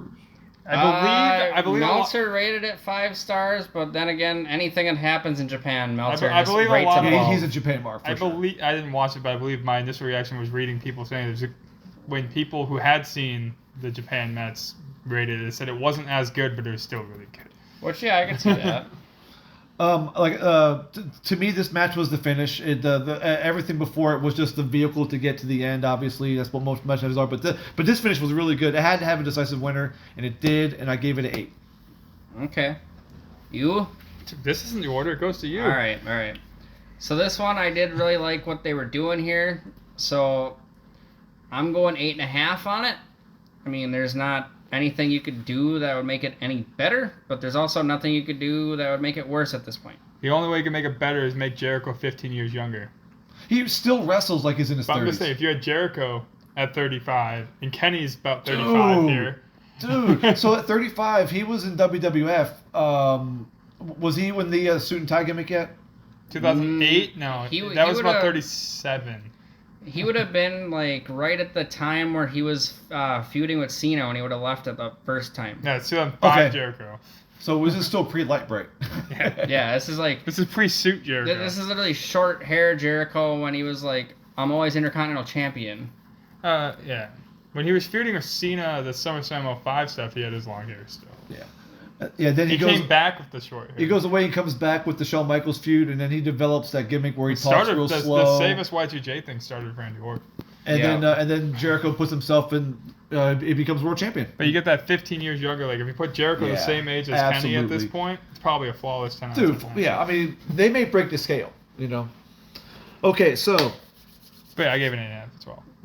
Omega's on the ground. He's flat knocked out from the Judas Effect. He's done. He's selling it perfectly. This might be one of my favorite. This might be one of my favorite endings for a pay-per-view ever. Yeah, and we turned everything off so we could blare the TV because this is really great. So Jericho's in the ring. He grabs a mic, and he's so spent. He's like, he can't even freaking talk at first. He goes, "You want to boo me, you ungrateful jerks," referencing the crowd. This company wasn't for you. And everyone's booing him. I'll lighten up, Marks. Great line. I'm smart enough to know it's my time, and it's Chris Jericho's time because Chris Jericho is AEW. This company is for me, and I demand a thank you from each and every one of you. And boo, right? And then out of the blue, the crowd blows up. Well, okay, so it's weird because it's like I can explain because it's like a transition because like everybody who saw him walk by, they started going off. So the people in the back and then the second hit the Titantron. And then they got to about the barricade, and the rest of those people went off. And then the moment he hit like right outside the ring, and the rest of the arena saw him, blows up. And okay, so Mox comes down the stairs. Everyone around him pops, and then as he's walking around, you see the pop just continuing to develop. And when he comes back and he comes down to the little spot, come to the ring, that's when you like see the whole crowd. Blew the whole fucking roof off the best part is Jericho's in the ring, acknowledging the crowd like they're cheering for him. He's like. Yeah. And after he said he wanted his thank you. And he turns around and Moxie's like, he's doing his little weird convolutions or movements in the ring. And Chris Jericho's like, he mouths to him, "What are you doing here? You don't work here." And Moxie's like, "Huh? What?" Because the crowd's just going nuts. And then he gives him the paradigm shift, and Jericho sells outside of the ring. Paradigm shifts the referee. Referee comes in, I don't know what the referee was thinking. And then so the referee eats a paradigm shift. And then Moxley picks up Omega as if to say, "Oh, you okay?" And then paradigm shifts him. No, he tries. No, he tries to, but they end up brawling throughout the arena, and it culminates with a Death Valley driver off the poker chips. He does hit the paradigm shift on the poker chips, then he does the Death Valley driver onto a little marked off particle board area. And then it ends. And then the show ends with Omega. Oh, I'm sorry, with Moxley gesturing to the crowd, and we go home happy. So at this point in time, like we were saying about the people that were on top, they put Mox in a position to be on top. Yeah, right away. But then he got hurt, so that kind of sucked. So yeah, so like when I say when we're watching this, what this match happened. So all 4 guys, Paige, Omega, Moxley, and Jericho, they defined this company for the first year. And Cody. Okay, and Cody, but I think but even more so, I would say that the best stories would involve those 4 guys, not Cody. Well, Cody was in the Jericho at the end of the year, full gear. Yeah, but and he was also in the MJF feud. I still don't. Sometimes Cody's stories are a little. The MJF feud was good, and the Spears one was good too. I still thought those 4 guys, because Paige was coming up, Moxley was put on top right away, Jericho was the first champ, and then Omega and Paige eventually became the tag champs, and then that was a slow burn story. And it's still burning. It's still burning, yeah. So that's why I think those 4 guys define the first year of AEW to the following pay-per-view, which we're going to review right now. Yeah. So now we're at Double or Nothing 2020. The first pandemic show. I'll say that. First pandemic show. Yeah. But it's the only one that was no fans. Also, they did a little R.I.P. to Shad Gaspard and Hana Kimura as well. And talked about how the world's changing. Yeah, COVID. With the COVID thing. Yeah. So we have on the buy-in Best Friends and Private Party. So Quen does a standing moonsault to Trent. Sloppy. Not that. Just the match itself. Trent does a Northern Lights suplex to Quen off of the ropes. Cassidy and Chucky do a standing sliced bread to Trent and Quen. Cassidy and Chucky do a double clothesline to each other. Trent does a back suplex to Cassidy. Private Party do the silly string to Trent. Trent does a spear to Cassidy. Quen does a tope con hilo to Trent. Trent does a superplex to Quen off of Chucky. Cassidy does a springboard stunner and a Brett's rope moonsault to Chucky. Cassidy does a springboard flatliner to Trent. Trent does a back suplex to Private Party. Chucky does a belly-to-belly to Cassidy into Quen, who's in the corner sitting down. Best Friends do soul food to Cassidy. Cassidy at this point has Trent on his knees, and Quen does a standing shooting star to Trent. Beautiful. Quen does a Hurricane Rana off of Cassidy to Chucky. Private Party do the G9 to Chucky. Cassidy does a sling blade to Trent. Quen does a top rope shooting star to Trent. Chucky does a pile driver to Quen on the outside. Best Friends do the strong 0 to Quen. Best Friends win. I was surprised Best Friends went over here. I thought Private Party was in line for the tag belts. Due to lack of really real knowledge about that. I mean, you would have known. The only time where I felt like it's weird because Private Party's like there. Yeah. And I like them. But the only time where they really got any like momentum was when they beat the Bucks in the first round of the tournament, like 4 months before this. And then they've just been kind of put in random matches. Yeah, and I don't keep up with AEW nearly as much as I probably should. But I mean, I keep up enough. But I thought Private Party at this point was still over enough. They'd get the tag title shot. But I guess I'm obviously now they're heels. Really? They're with Matt Hardy. Oh, okay. Yeah, like you were saying earlier, this match was sloppy in the middle, and I like. It is the buy-in, and it's kind of hard maybe to have focus, but you have to have focus enough because you have to protect your opponents and yourself. That's like I said, but at least for Private Party's sake, it's probably one of very few matches that they've had in a long time that they had no reaction. Yeah. It's just. Yeah. So maybe the idea that they can't feed off the crowd probably hindered everything a little bit. But I mean, there's still a story because they have to have the winner gets a tag title shot, so there's still something going on. Yeah, they're fighting for a reason at least. Yeah. Quen with the somersault off Trent's back, and then that when I think Trent was held up by Cassidy's knees, that was a great spot. I think I remember hearing one of the biggest reasons why they gave Best Friends, maybe not this win, but what led to their winning this title, getting the title opportunity after this, was because Trent and Chuck put in so much work and were available for everything during the initial push when they had like 20% of their roster for 2 months when the first bit started, that they were getting rewarded with like, here's a big title match for you guys. Yeah. So Quinn had my 2 favorite spots: the somersault onto Trent's back, who was being held up by Cassidy's knees. So it was like kind of like a splash knee breaker thing, or like a gut buster or something. I don't know. I don't know if it was called a move or not. Was that an actual move with a name? They never had a specific name for it because it looked like they just kind of pulled it out of their ass. Yeah. And then Quinn with that beautiful shooting star press. I don't know who does it better, him or Montez Ford. I don't know. They look the same. It's outstanding what these guys can do. The match was okay. I still gave it a 6. It's still way above average. I gave it a 6 as well. I mean, they could have had a little bit more of a smooth match, but at the same time, one of their first matches without any reaction, so I get it. I gave it a 6 because I know they can be better because I like both these teams. And you've seen it. It was subpar, is what I would say. Pretty much. So and it's still a 6. Yeah. That's crazy. So we open the show with the ladder match. Okay, so before we get to that, we had a few backstage little skits for some people who were in this match. And one guy that wasn't talking about people that was. Joey Janela says he got the call because Rey Fenix got hurt. And Joey Janela says he likes ladder matches, and he says the next champ could be a bad boy. Okay. Kip Sabian said ladders are in his blood. I don't know what he meant by that. And he's there also with Jimmy Havoc and Penelope Ford. And Jimmy Havoc says the ladder match is all about Kip Sabian. Christopher Daniels, it's weird. He's not in this match, but he speaks for Scorpio Sky and Frank Kazarian. He says tonight is about opportunity. Both Sky and Kazarian have had opportunities at world titles before, and they've came close to winning. And a win from either man tonight is a win for SCU. Best Friends and OC are talking, and OC has no idea what this match is about. And Best Friends are sitting there trying to explain it to him over and over again. OC says he's ready, and then they're all kind of saying we'll all be champions. I don't know, Freebird rule maybe. I don't know. That part was weird, but it ties into when Orange Cassidy comes out to the ring later. Yeah, well, the thing is, they went champions, meaning like he would win the world title and they would win the tag title. Oh, right. Well, yeah, that's right. That's not right. Freebird. Yeah, because they had already won the. They've already won at that point. Gotcha. When I figured something out. Well, I was laying down there waiting for you to be done, so I'll wait to say it after the match because I want to see if I'm right. But I figured something out. It's a little foreshadowing. All right, don't forget.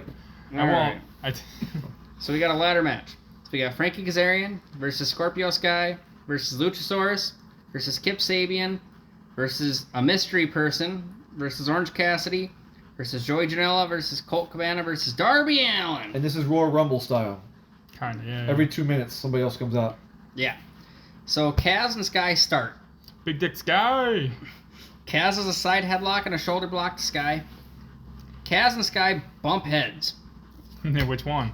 Kip Sabian is out next. Havoc ends up chucking a ladder at Kaz and Sky. Havoc and Christopher Daniels had the eye problem. Havoc. Oh my God. Havoc and Sabian do a Michinoku driver and dropkick combo to Sky. Havoc sets up a ladder laying on the bottom rope, and Kaz ends up doing a German to Havoc onto that ladder. Allen is next. Allen instantly comes in the ring and just does a tope to Sabian and Havoc on the outside. Didn't give a fuck. And I'll say it every time he does it. Best tope in the business. Allen does a modified stunner to Kaz.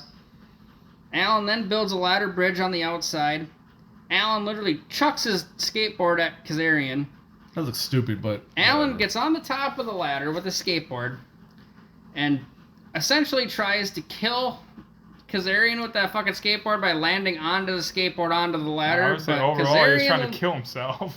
But Kazarian moved. And Allen sold it like he broke his leg. He was barely in a position to take the move to begin with because Allen didn't put him on there. He was just kind of wrestling. He's like, I'm going to go do it. Yep, so then Allen goes to the ladder. Cassidy's next. He goes up to the commentators and says, how do I win? He has to ask Caliber. How do you win this match? Somebody said, Tony's trying to describe this to you like 1,000 times. How can you not get it? This is the best. So then first, Cassidy gets in the ring and he just literally stands there and tries to reach and grab the poker chip. Jumping up, he gets on the ladder. He lays the ladder down. Yep. So then he lays the ladder flat and takes like another 6 inches. And stands on it and goes, I can't reach it. Then Boom Boom Colt Cabana comes out next. SCU pick up a ladder that Colt Cabana is actually on, and he literally falls into the corner. And it ends up hitting his hands, and his legs are wrapped around the ladder. SCU then hip toss Sabian into that corner ladder. Cassidy comes in and does some shin kicks and a double drop kick and a tope to SCU. Janela is out next, and Janela is a senton off the stage to SCU and Cassidy. Yeah, he did the same thing that Allen did, except he did it off the stage. He did outstanding. Then Janela is literally running, and he looks really stupid, his stupid run. But he does a forearm off of a chair onto Sabian. Then Janela does a running crossbody off the apron does a crossbody to Havoc off the apron. Sabian does a tornado DDT to Kaz off of a ladder. Luchasaurus comes out next. Luchasaurus has a powerbomb to Sabian outside onto Cassidy, Janela, Cabana, Havoc, and Sky. Luchasaurus has a chokeslam to Kazarian onto a ladder. Big man do chokeslam. Then Luchasaurus has another chokeslam to Kaz. Big man do another chokeslam. Of course. Allen would do. Allen does a top rope code red to Luchasaurus. The last person out is Brian Cage. Get my shit in. Yeah, pretty much. It's on his tights, Mr. GMSI. I didn't even notice that. Yeah. So, Cage comes in and does the F10 to Allen. Then Cage has a power bomb to Sabian. Cage has a German to Sky. Cage has a wheelbarrow neck breaker to Kaz. Then at this point, SCU, Janela, Sabian, Cassidy, and Cabana bury Cage under ladders. I was going to say, do you just stop saying at this point in time now? Are you barricade. You're doing it. And chairs. Trying really hard not to do that. And a poker chip. Yeah. That's a heavy-ass poker chip. It took like 5 people to move it. At this point in time, Sky sets up a ladder on the bottom rope in front of Colt Cabana. And then Sabian does a springboard drop kick into that ladder into Colt Cabana. Ouch. Boom, boom. Cassidy does the orange punch to Kaz. Cassidy shoves Sabian. Big dog. Cassidy shoves Sabian into the ladder into the corner. Cassidy then is climbing. So at this point, Cassidy and Sabian are on top of the ladder. Sabian flips off Cassidy. Cassidy figured out how to climb a ladder finally. Cassidy pushes Sabian into this ladder that's leaned up in the corner. Super bad Penelope forward. Hi, Penelope. Hi, Penny. Comes out to the ring. Miss you. Climbs the ladder. She was out there when he was up top. I think she came out early, and then she had to I think you're right. Her cue was she was a little early on her cue. Cassidy literally pushes forward into Sabian into the ladder. Then Havoc starts choking Cassidy with his tie. Best friends come out and take out Havoc. This is where it's a little. Then. This is kind of what I came down to a point that Luchasaurus attempts to choke slam Cassidy. Cassidy reverses it. Cassidy tries to choke slam Luchasaurus. He should have done it. He should have fucking sold it. I would have. But he can't get Luchasaurus up. The power of oranges. Then you see a mini ladder. You see a mini ladder set up in the ring, and you see Marco Stunt. This fucking child came into the ring for a second. Card that man. Marco Stunt and Luchasaurus do an assisted double choke slam to Cassidy when he goes out to this off of a mini ladder. Stunt then does a tope to the best friends and Havoc on the outside. It was more like, oh, I barely touched you. Then Kazarian does he attempts to do a Hurricane Rana to Luchasaurus over a ladder. Oops. Yeah, that wasn't really in anything. Oops, that's all I gotta say. Luchasaurus missed that one, I'm sorry. Yeah. Janela does a Death Valley driver to OC onto the poker chip that's still on top of Cage. Sky does the STO to Janela. Cage is back. He's chucking all this shit. Boom. I think that one little Death Valley driver woke him up. It's like, oh shit. He buries himself. That's probably when they remind him, all right, so when we do the move onto the chip, that's when you come back. Yeah, just wait for it. Cage does a powerbomb to Luchasaurus onto a ladder in the corner. Cage does a lariat and a drill claw to Allen. Ouch. Then Cage puts Darby Allen onto a ladder and chucks it outside the ring. They botched that up a little bit. Yeah, they do it twice. Again, But then he chucks him onto the ring, and Darby Allen's head literally hits the ladder that's standing up in the outside. Yeah. Brian Cage wins. Okay, so what I was going to bring up is, so you know how Christopher Daniels was doing the interview at the beginning of the match? He's the only one of anybody that has a second person. The Best Friends came out. He didn't come out. No, he didn't at all. He didn't come out. Jungle didn't come out, but that makes sense because he's in the next match. Yeah. But, like, everybody but Daniels came out in this fucking match. There's like 14 or 15 different people that were in this at some point in time. Yeah, because there's Havoc, Penelope, the Best Friends, Stunt. Yeah. It got to be a bit much because, like, now you got, like, 14 even Taz motherfuckers out there. Taz walked out there, so you were saying. But he wasn't physical like everyone else. Yeah. Yeah, so like, luckily it wasn't too convoluted with the extras. It wasn't as bad. It wasn't like they overstayed their welcome in the ring.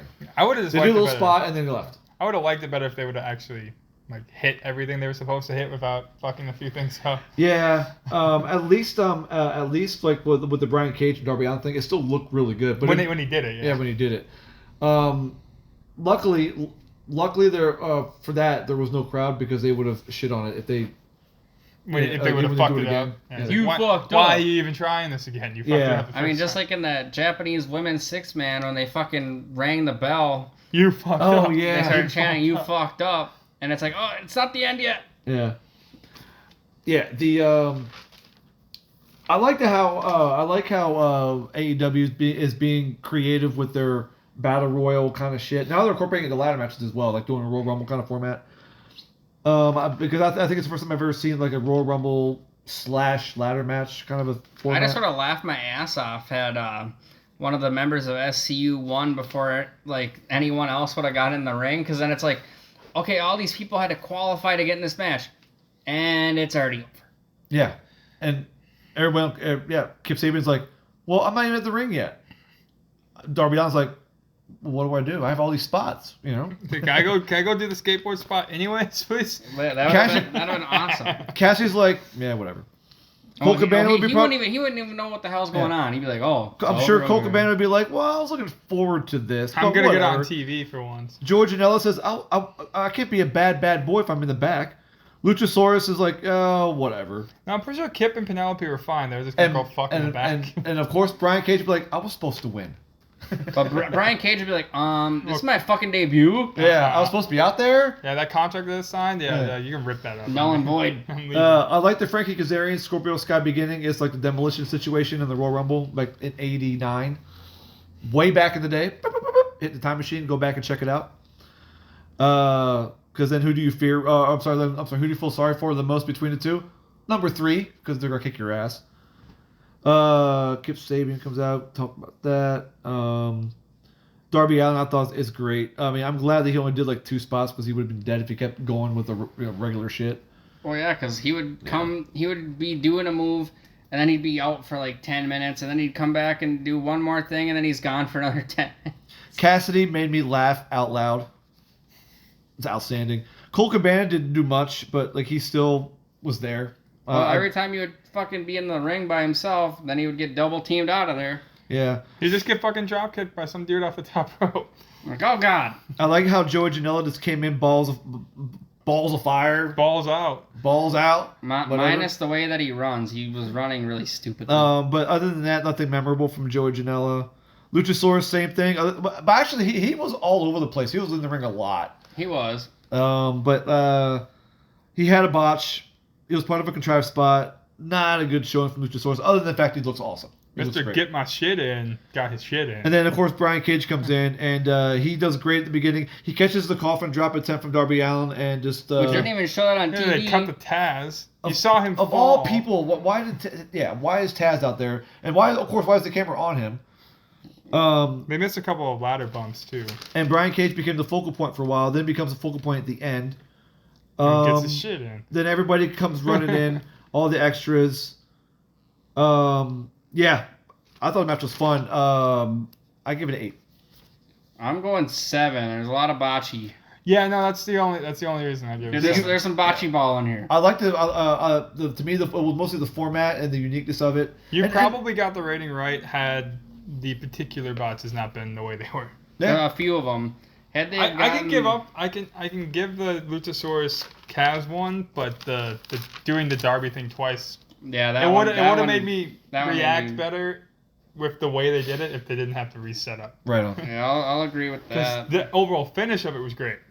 It just kind of got down tiered for me because of the fucking up. Then had they caught the coffin drop catch on fucking camera. And some of that shit. They caught somebody falling off and back into the ladder. They missed too.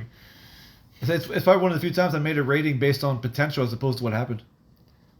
Dude, it's another Darby Allen match where he outrates us. Yeah. Yeah, so what are you doing? I said 7.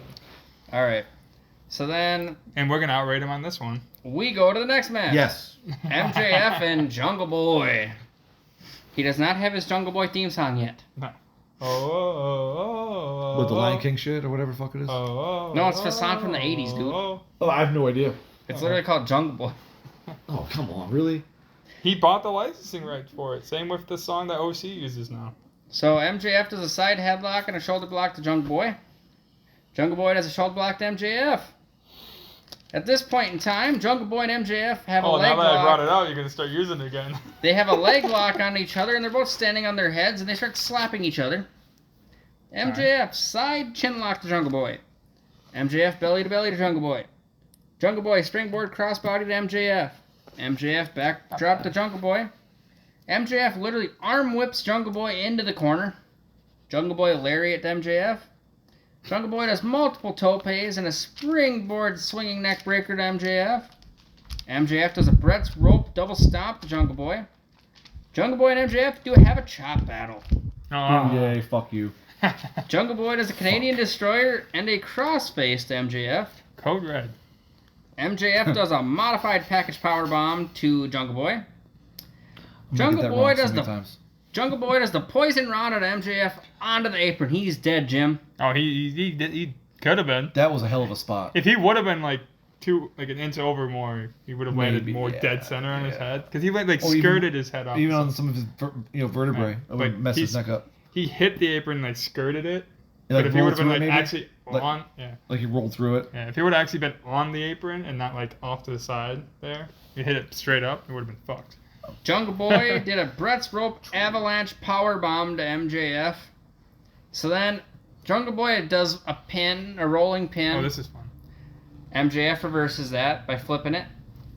Then they both go for the tights, and MJF literally just lays back. 1, it's like a bridge. He pulls his arms too. 3. So he can't kick out. So MJF wins. That was a really good, as far as roll-up finishes, that was a really good one. The finish I loved. The last 5 minutes was really good. Everything before that, I was bored as shit. Especially when the chop. You all know how I feel about chops. You hate them now. I hate them to death. You used to like them somewhat. I don't know if I ever liked them per se, but I can understand that they add a cool texture to the match with the way it sounds, and then the bruised up chest adds a little visual as well. Yeah, I'll say it wasn't your favorite, but at the same time you didn't despise them. No. And then Andre Kamala. But yeah. It was too much story where they were just talking shit back and forth, and it was.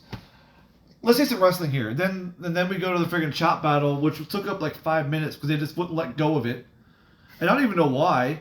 Just fucking wrestle, and then the last 5 minutes was great. Yeah, I agree. I'm still giving it a 6. It was still fun. 7.5. I gave it an 8. Yeah, it wasn't that high for me. I don't know. I really remember when I was watching it live, texting you dude, this is actually a pretty fucking good match. It's true. Yeah. So then we go on. We're at the TNT title match. Cody Rhodes versus Lance Archer. And Mike Tyson comes out first with the belt. Why didn't we do this show? Because you didn't want to do COVID shows? No, it's because we couldn't all 3 get together because quarantines and shit. Yeah, because that's when it was straight up quarantine. Yeah. Yeah, so Tyson comes out, he has the belt, the brand spanking new TNT title belt. Which isn't even done at this point. Yeah, it looks like shit. Compared. And he has a seat at ringside, and we'll he get falls more asleep. Yeah, pretty much. And then he pulls an Albert. He did. Or maybe I pulled a Tyson. No, I pulled a Tyson. Yeah. So first and foremost, Archer does the blackout to Rhodes right away. Yeah, that's a good spot. Rhodes does a modified triangle hold on Archer. Rhodes does the drop down strike to Archer. Rhodes does a springboard elbow to Archer. But Archer also does a shoulder block to Rhodes at the same time, so they both fucking spin. Which was actually pretty cool. Rhodes does a tope to Archer over the barricade. Archer does a choke slam to Rhodes off of a railing over a barricade. Yeah. No, Rhodes gets his ass kicked. He does. Archer does a lariat, and then he does the old school moonsault to Rhodes. I'm half amused by that. Rhodes, It's more impressive than anything. Rhodes did the delayed vertical face buster to Archer. Archer did a suplex to Rhodes. Rhodes did the reverse bow and arrow to Archer around turnbuckle. Blech. Archer did a military press over the turnbuckle to Rhodes. Archer did a uranagi and a springboard splash to Rhodes.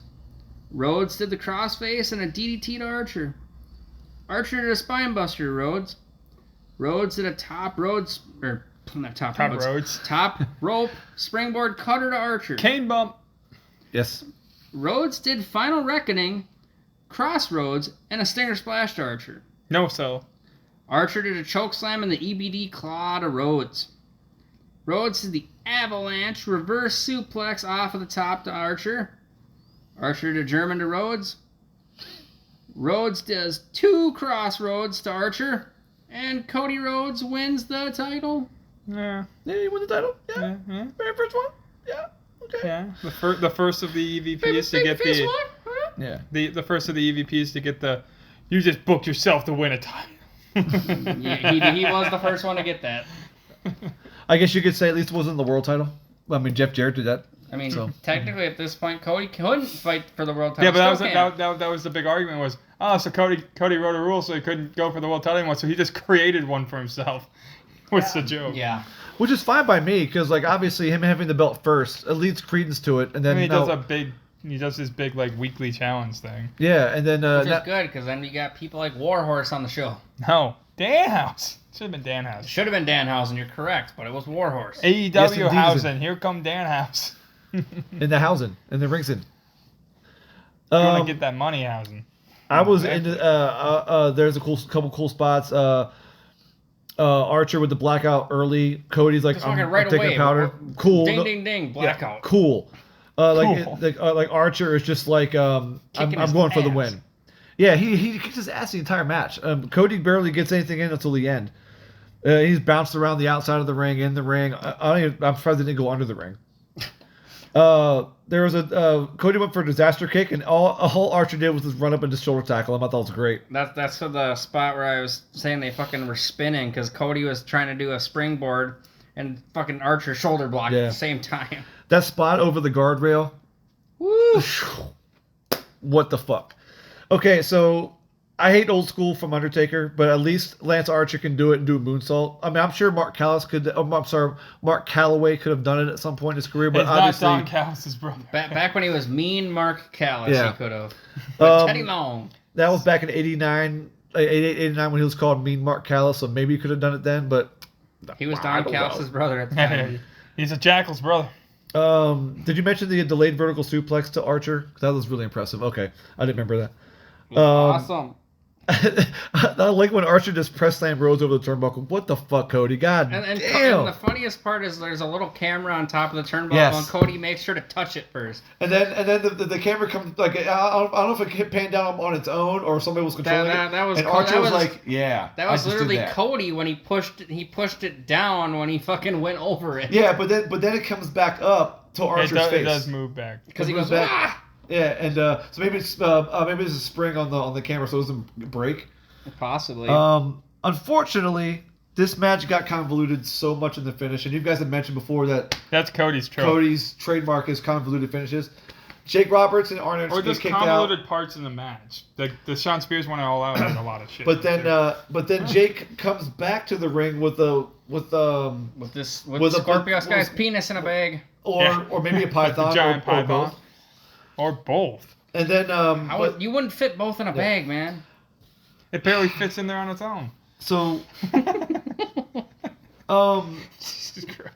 So when Jake comes out again, Cody gets distracted, But like, what happens at the end? This was funny because Tyson stands up and he's like, "You want to fight?" God, that's what it was. The stupid thing about this though was Tyson went to intercept Jake. Yeah. Tyson intercepts Jake. Jake gets terrified and leaves, and then Tyson's like, "I don't know what to do." Yeah. So I just took my shirt off. Now and flex. Well, he already has his shirt off. Yeah, he took his shirt up, and then he was like, "I don't know," and then he went and grabbed his shirt and went and sat back down. And then Archer got distracted, and that's when Cody hit the crossroads a few times and won the match. Twice. That finish kills off 2 points right there. I had it at like a 9 going into that, but I'm knocking it down to a 7. 7.5. Yeah, no, it would have been a 9. It was really good until then. Yeah, 7.5 is about the mark. I don't understand. I mean, we led to some good matches, but I would have put over Archer. Yeah. I would have put over Archer too, just because he's your newest big man. Everything, and you need to have a dominating win. I'd say everything they've done with the TNT title since has been good. I don't know about the taking the belt off of Brody so fast, but then with everything that happened, maybe kind of makes sense. Yeah, they at this point they would have had no choice because of unfortunately what happened with Brody. So having him have already dropped the belt made that situation a little easier. Yeah, like had Brody had the belt and then passed away, or I'd be like, he was in the hospital for like a month and a half. So like if he would have just went to the hospital, it would have been bad. Exactly. So that one they really had no win. Putting Brody over, Cody taking the belt back, but then Cody putting Darby over. Yeah, Darby, that was good. Darby having these matches. And now Miro was looking pretty good. They actually did the right thing. Yeah. I wouldn't have been upset if Darby won because he's a good champion, but they did the right thing, giving the belt to Miro. I mean, 5-month reign, like a 5-month reign for any title these days is pretty damn good. With how wrestling is accelerated. It's a 7-month reign. Or 7 month. It was October to. Yeah. And then the 10 match streak. Yeah. All that was designed to do was get the person who beats him over more so than Darby Allen. He defended like 7 times in the last 7 weeks or something. Yeah. Because they had the house show defense too. That's true. All right, so we in the back we're talking to the AEW ringside physician, and there's an injury update for Brit Baker. It's a legit knee injury. I don't know if this guy was really physician because he tried to name off the friggin' parts that were hurt. Okay, so he's Dr. Sampson. He was actually WWE's former doctor. Okay, but I mean the either he was just speaking slow so we can understand what the terminology was, but it sounded like he was reading off the cue card. I think it was more. I think part of it's also he's not a personality that's on TV. Of course, he's just a guy. So like, hey, can you do this? Oh, fair enough. That's probably what. Yeah, because he was the same doctor that was used at WWE's ECW One Night Stand when they called off the Rey Mysterio Sabu match. Like, and it's over. Well, shit. Okay. Next match. Next match, women's match. Penelope Ford and Chris Statlander. Hi, Penelope. Hi, Chris Statlander. Hi, girls. Hi, I miss you. That's an alien I'd like to fuck. So, Statlander does a side headlock takedown and an arm drag to Ford. Ford does a springboard arm drag and a draping DDT Randy Orton style. With less of an obvious takeaway. She also does a vertical suplex and a rear chin lock to Statlander. Statlander does a tope to Sabian and Ford. Statlander does a German and a package fisherman suplex to Ford. Ford does a neck breaker, a stunner, and a top rope hurricane rana to Statlander. Statlander does a blue thunder bomb and the Big Bang Theory to Ford. Chris Statlander wins. Yeah, I was very okay. So, well, actually, first of all, Kip Sabian comes out on crutches. No, that was funny. And he looks like he's just like dead, feeling like shit. And hi, Penny, and you come out looking good as usual. I mean, that's the way it is. Kip's a lucky man. That tope from Chris Statlander was the spot of the whole match because like what? One of you. Yeah. It's the audio. So I have some Twix here, and Dylan asked for one of them. It's the 4-pack. So. And he said no. Are you gonna give him the left one or the right one? I don't know which one you want. Well, you got him right there. You better fucking move him. You don't want Twix boner. No. Other than actually like Penelope Ford looking pretty good for somebody I don't think wrestles very much. She started wrestling more around this time. Actually, yeah. She was getting better. Well, good because like she looked pretty good for somebody who may be as green as she is. And Chris Statlander, there were some sloppy spots, but like I'm sorry, good spots, but it was a little sloppy at times. She's had her moments, but she's actually pretty much a lot like Penelope here. Yeah. They're both working their way. I think, and unfortunately for Statlander, she got hurt soon after this match. Yeah. And then Chris Statlander just came back at the Arcade Anarchy like a month or so back. Yeah, a while back there. And just blasted Penelope in the face. I don't think it was I'm going above a 5. I'm going to 6. I thought that was pretty good. I'm going 5.5 just because it could have been a little bit better had it been a little bit longer. Yeah. That's true, actually. That's true. Because it was really short. No, 5.5 is probably the right bit. Oh. Do we have to? We go to Shawn Spears. Hey, I rate this shit because I took a shit during it. And Dustin Rhodes. All right. So before the match quote unquote, Spears comes out in a suit because it's been made known that Dustin Rhodes has not been seen all day, and there's a potential he's he's not going to show up for this match because Archer killed him like a week or two before this. Yeah. So Spears did an update on AEW. I'm just going to fill this in. Go ahead. He did an update on the last episode of AEW Dynamite before the show. He's like, and a Shawn Spears special news report update. I'm announcing Dustin Rhodes' retirement. So Spears is walking out in a suit, and the first thing he says when he gets the mic is he says to the crowd, "I know what y'all are thinking. Damn, his boy look good." And yeah, he looked pretty classy. All right, he says all mediocre careers must come to an end at some point, and Dustin's at home washing his tights. Washing his tights. There's someone had there's a part in the movie that says something along those lines. I can't remember what it is though. But all right, so right after he says washing his tights, Rhodes' music plays, but and Spears is like apparently staged it all because then he turns to the camera with this friggin' grin on his face, like y'all fall for it every time. You're so gullible. So Shawn Spears, former football player. Washington Redskins football team. He goes, okay, Edwards, ring the bell and count him out. And before Edwards can do that, Rhodes' music plays again, and Brandy comes out to distract Shawn Spears while Rhodes jumps in from behind, and then boom. So Spears does a short arm clothesline to Rhodes. Rhodes does the scoop slam to Spears. Rhodes banks Spears. We get our obligatory ass spot coming up here. He pulls down his pants and spanks Spears. The Dustin Rhodes Double or Nothing annual ass spot. It's like Kofi at the Rumble. Rhodes does an atomic drop and a clothesline out of the ring to Spears, which at this point we can clearly see that Spears has a picture of Tully Blanchard's face on his penis. On the penis area of his underwear. And then Rhodes gets Spears in the ring and does final reckoning to Spears. 1, 2, 3, Dustin Rhodes wins. Thank God. Why was this on the pay-per-view? I don't know. 1 out of 10. Yeah, I mean, it's like a segment that could have been on Dynamite. I already gave you it. I took a shit during this match, so it's my shit spot. Shit match. Okay, I'm actually going to give it a 2 because there were some entertaining parts, but it's only entertainment. The match itself was nothing. I made my own entertainment out of creating the annual Dustin Rhodes ass spot. Yes, so when we watch Double or Nothing in a few weeks. If Dustin Rhodes isn't on there, then you're fine.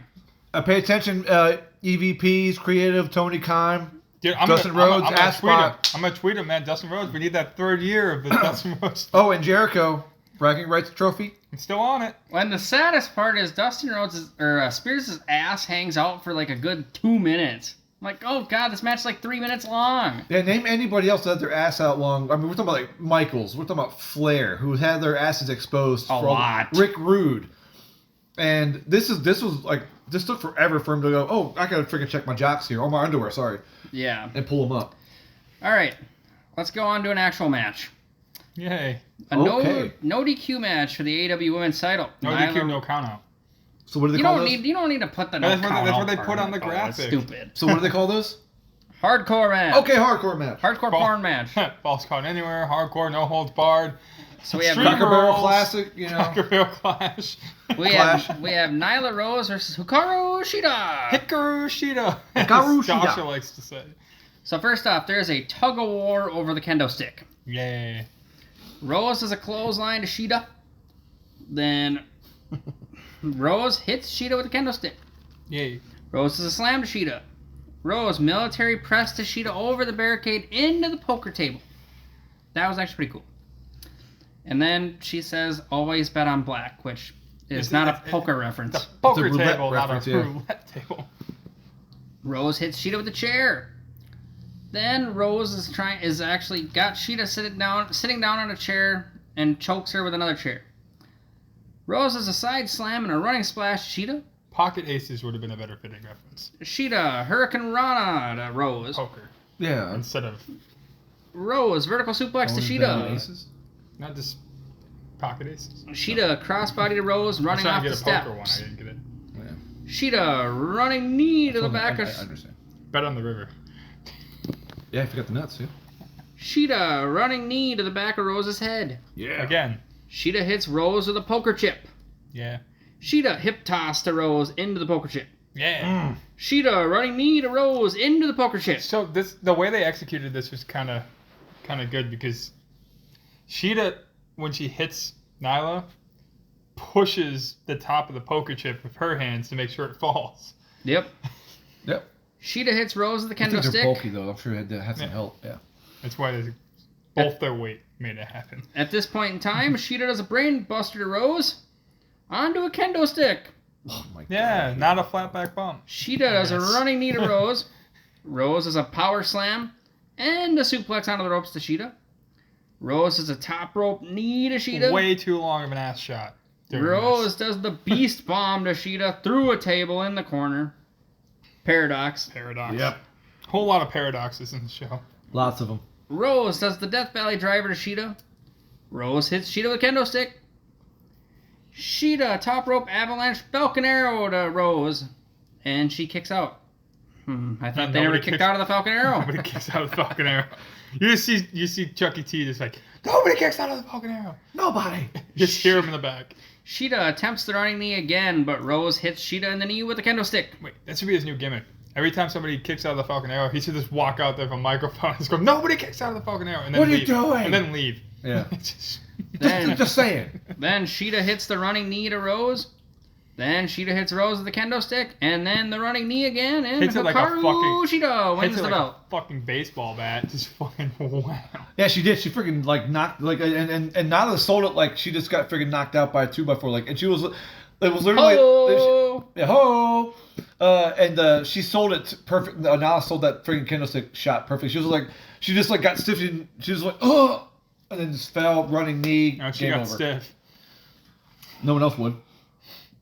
He got one. So Nyla Rose apparently is very, very fragile when it comes to the running knee. So any future woman listening to this, or future woman wrestler listening to this, Japanese woman in these. yeah, if there's any Japanese woman who wants to work at AEW and got to fight Nyla Rose, hit her with a running knee about 10 times, guaranteed 1, 2, 3. Take notes, Maki. We're gonna need you. Yeah. Makito. This match is actually pretty damn fun. Yeah, I liked it. All the poker table stuff and the Beast Bomb was freaking interesting. Break bitches. I break. Yeah, bitches. and I bet on black too. And Which when I'm I wish Texas Hold'em. I wish there was a way you could reference that with it was still a good line. I like the line because it plays into with the whole entire gimmick of the show. But if it was a roulette table, it'd be a lot better. I thought, yeah. And you could have done it. You just put the roulette part on the other end of the table. All the poker chip stuff was really cool. Okay, so Nyla Rose earlier in the match had done something with the kendo stick that Sheeta brought to the ring. No, Sheeta didn't bring it to the ring. Nyla had stolen the kendo stick. Yeah. Nyla brought it to the ring. Nyla had possession Sheeta was trying to of take this it kendo back. stick. Okay, either way, Sheeta gets her hands on what I call the kendo with the kung fu grip stick. Because it looked like it was something that like she made custom. It was painted. Yeah. So Got the black grip on the bottom. So kendo sticks to Nyla Rose for the rest of the match. She loves that kendo stick. Sheeta suplexes Yeah, Nyla she Rose onto the does. kendo stick with the kung fu grip.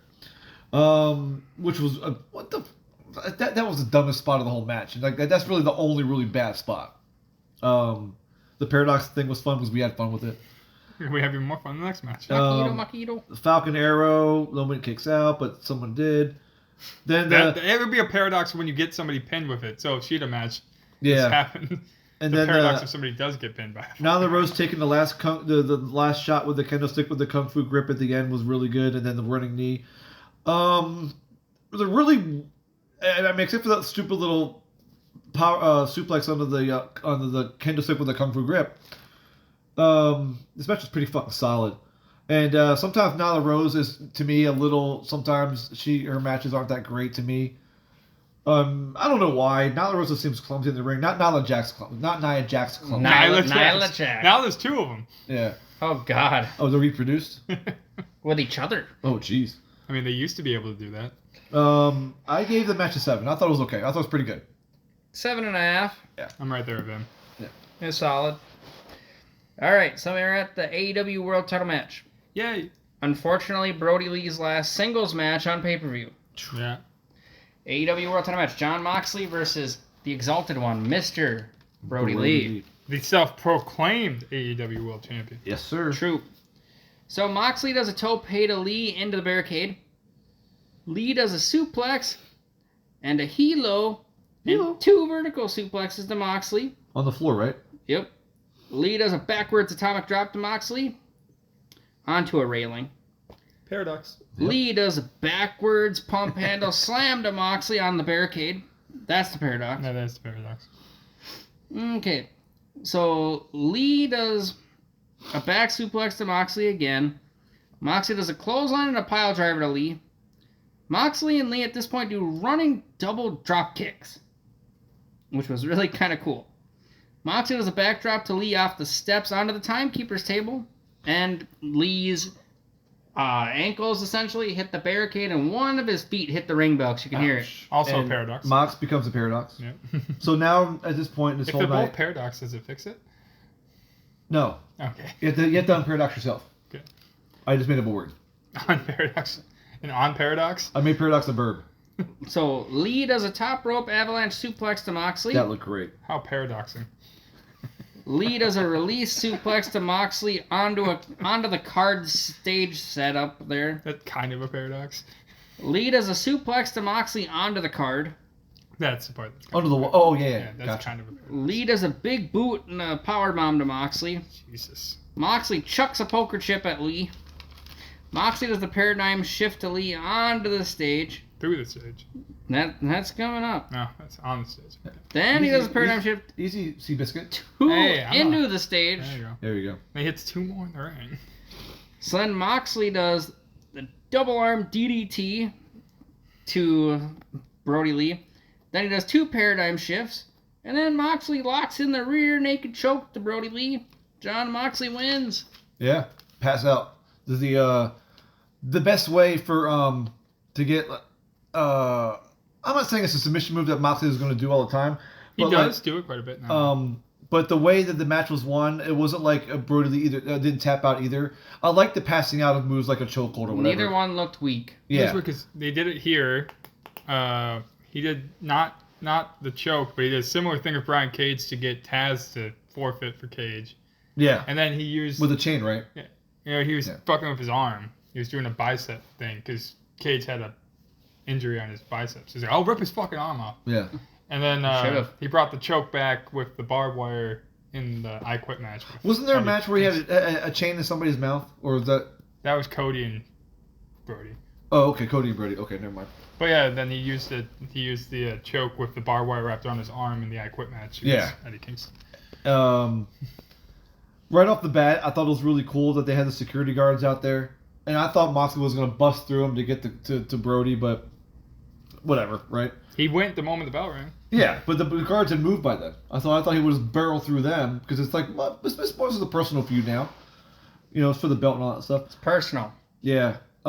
These guys laid it in. I mean, like when they weren't hitting each other with suplexes and shit like that, they were just freaking like tattooing themselves. No chops. No chops. Please learn MJF. Jungle Boy. Automatic half a point up because No, there's no one. chops. 1 point straight up? 1 point. If this match was a 10, it's an 11. If it was a 10. Damn. We'll get to that. Damn. Foreshadowing. It's an 11. Breaking the scale.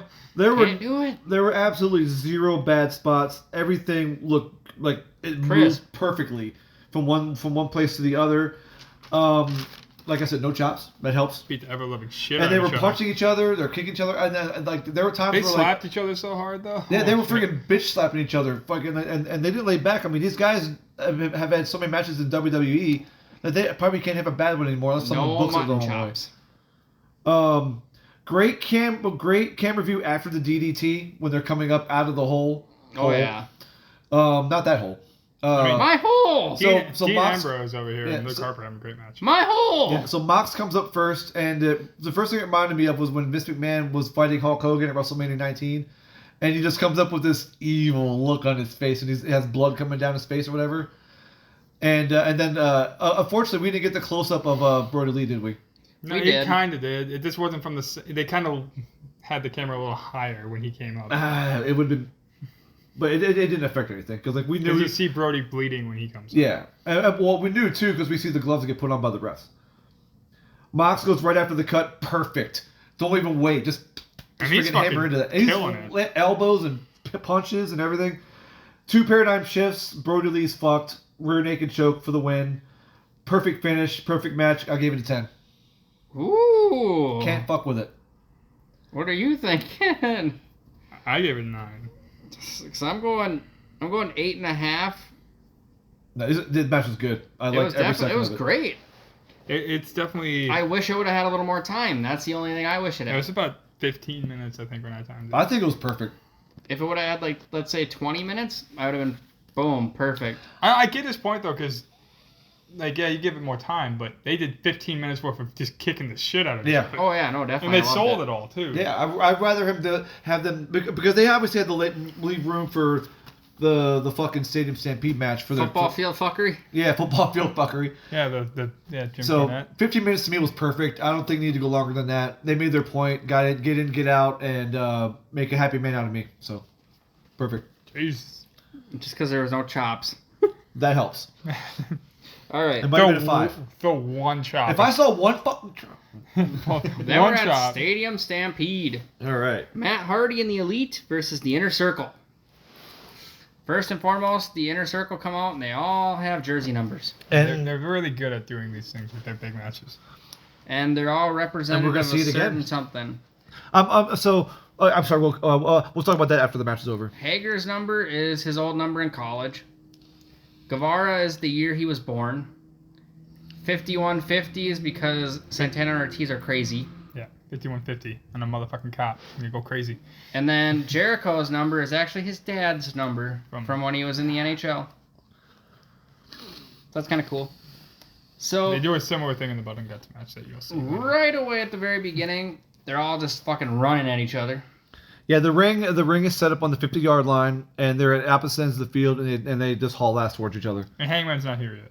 And then, by the way, just for the audience here, when I say Matt, I am referring to Matt Jackson. I say Hardy. And when I say Hardy, I'm obviously referring to Matt Hardy. Nah, man, you're talking about Jackson when you're talking about Hardy. So. And Hardy when you're talking about Jackson. And Nick when you're talking about Jackson. Are we on the same page? Matt runs and hits Hager with a trash can. Omega hits Ortiz with a broom. And then drops it. Guevara hits Omega with a football. Yeah. Omega throws a trash can into Guevara. Proud and Powerful do a suplex to Nick. Then Page comes out on a horse and chases Guevara. Not again. The Young Bucks do an assisted dropkick to Jericho. Proud and Powerful do a double wheelbarrow back suplex to Nick. At this point, Santana does a moonsault to Nick off of Ortiz. It was at this point where you point out the coaches. I didn't see that the first time. Fucking, There's a guy actually clapping and looking at a little freaking coach sheet. With the inner circle thing on while they're doing the ring stuff, and every time the inner circle hit a move, it's like, yeah, that's the game plan right there. Yep. Ortiz does a powerbomb to Matt. Omega does a snapdragon to Santana. And then he does one to Ortiz coming off the top rope. Hager does a spine buster to Omega. Does look like it hurt. Hardy does a side effect to Hager. Jericho does a running code breaker to Hardy. Guevara comes back. And it was kind of like a little standing tall in the ring for Inner Circle at this point. Yep, and even the Jaguars cheerleaders are cheering Sammy. They turned heel. They went heel, bitches. I mean, they just wanted to represent the losers like they always do. Ooh, whoa. Shots fired. Any Duval fans out there? His name is Dylan. Hi, Tony Khan. Young Bucks and Omega do the buckle bomb kick combo to Guevara. A little Enzuigiri action. Hardy does a twist of fate to Guevara. Fucking love it. Nick does a springboard front moonsault to Hager and Hardy. Santana does an acai moonsault onto everyone. Contrived. Guevara does a top rope shooting star onto everyone. Well, mostly onto himself, but somebody caught him. Yeah. Jericho and Guevara throw both members of the Young Bucks at separate times into the goalpost. The Young Bucks grab a ladder. And Matt Jackson climbs up and does a moonsault to Guevara, Jericho, and Nick off of the goalpost. And that was the first cover in the end zone on Jericho there. Page goes to the bar. Yeah. He goes to what is called the East Club lobby. Proud The and bar. powerful powerbomb Omega through a barricade that Omega set up. Hey, for once, Wow, he's not a paradox. And we couldn't even say it because they never broke it yet. And Omega was attempting to do something to them, but Ortiz came and threw salt in Omega's eye. That was pretty cool. Ouch. No, it's not cool. I'm kidding. Proud and powerful. Throw Hardy into a pool. Yay! And then Santana gets into the pool. Ortiz says he can't swim in 3 feet of water. What the fuck you mean you can't swim? Get in here, you pendejo! So then they try to drown Hardy. And Hardy is flipping between his alter egos, so he goes to like essentially early 2000s Matt Hardy. Then they put him back in the water. Then V1 comes out of the water. Yeah, so it's Hardy Boy, Matt Hardy, and then Matt Hardy V1, and he can hold his breath apparently for 346 seconds. Which is really actually kind of weird, but whatever. That's over 5 minutes. I don't think anybody can do that. Or that's the record that's the record that somebody put in Guinness or something.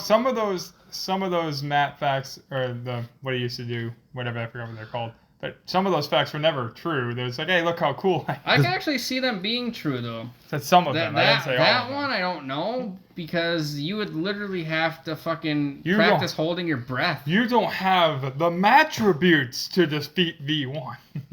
Yeah, attributes. And he's speaking like he's broken Matt Hardy. So then they put him back in the pool again. Big dummies. And he turns into, obviously, broken Matt Hardy again. I will delete you! It's great when they walk out, when they're getting out of the pool, it's like, nope. You pull him back and you see Santana like, no. So then Hardy backdrops Santana onto Ortiz through a table. You're about to say Santino, weren't you? Nope. Santina. I was going to say Santina, yeah. That's what I meant. Then Hardy duct tapes Ortiz to a wheelchair. The what? The chair of wheels. There you go. And he also rings the bell in Ortiz's ear. It was great, though, because he goes, and I'm going to prescribe you one of these, and call me on Monday. So then Hardy throws Santana into the ice chest and locks it with a broom. Yeah, with ice in it.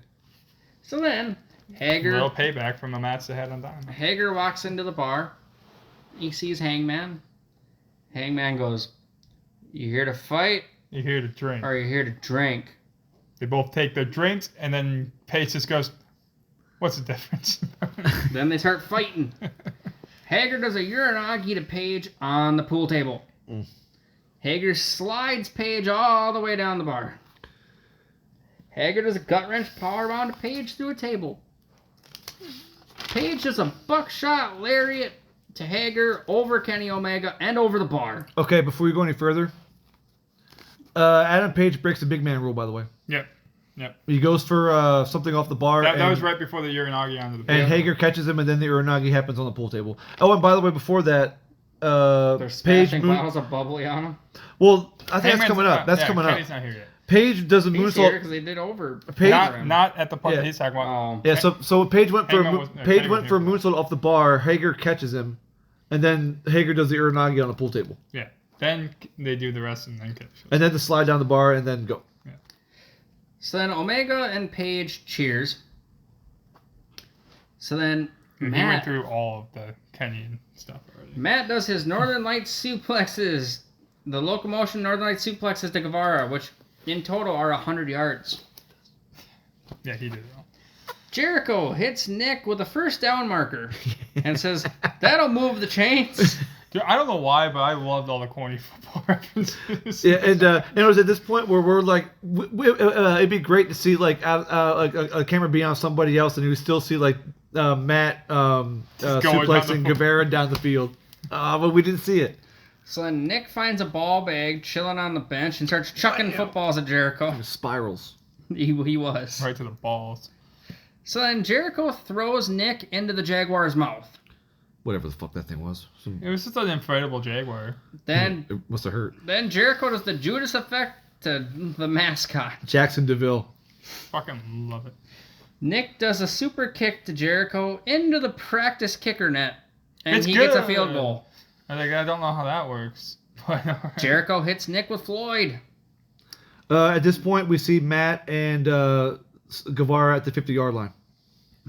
Yep, so Jericho hits Nick with Floyd.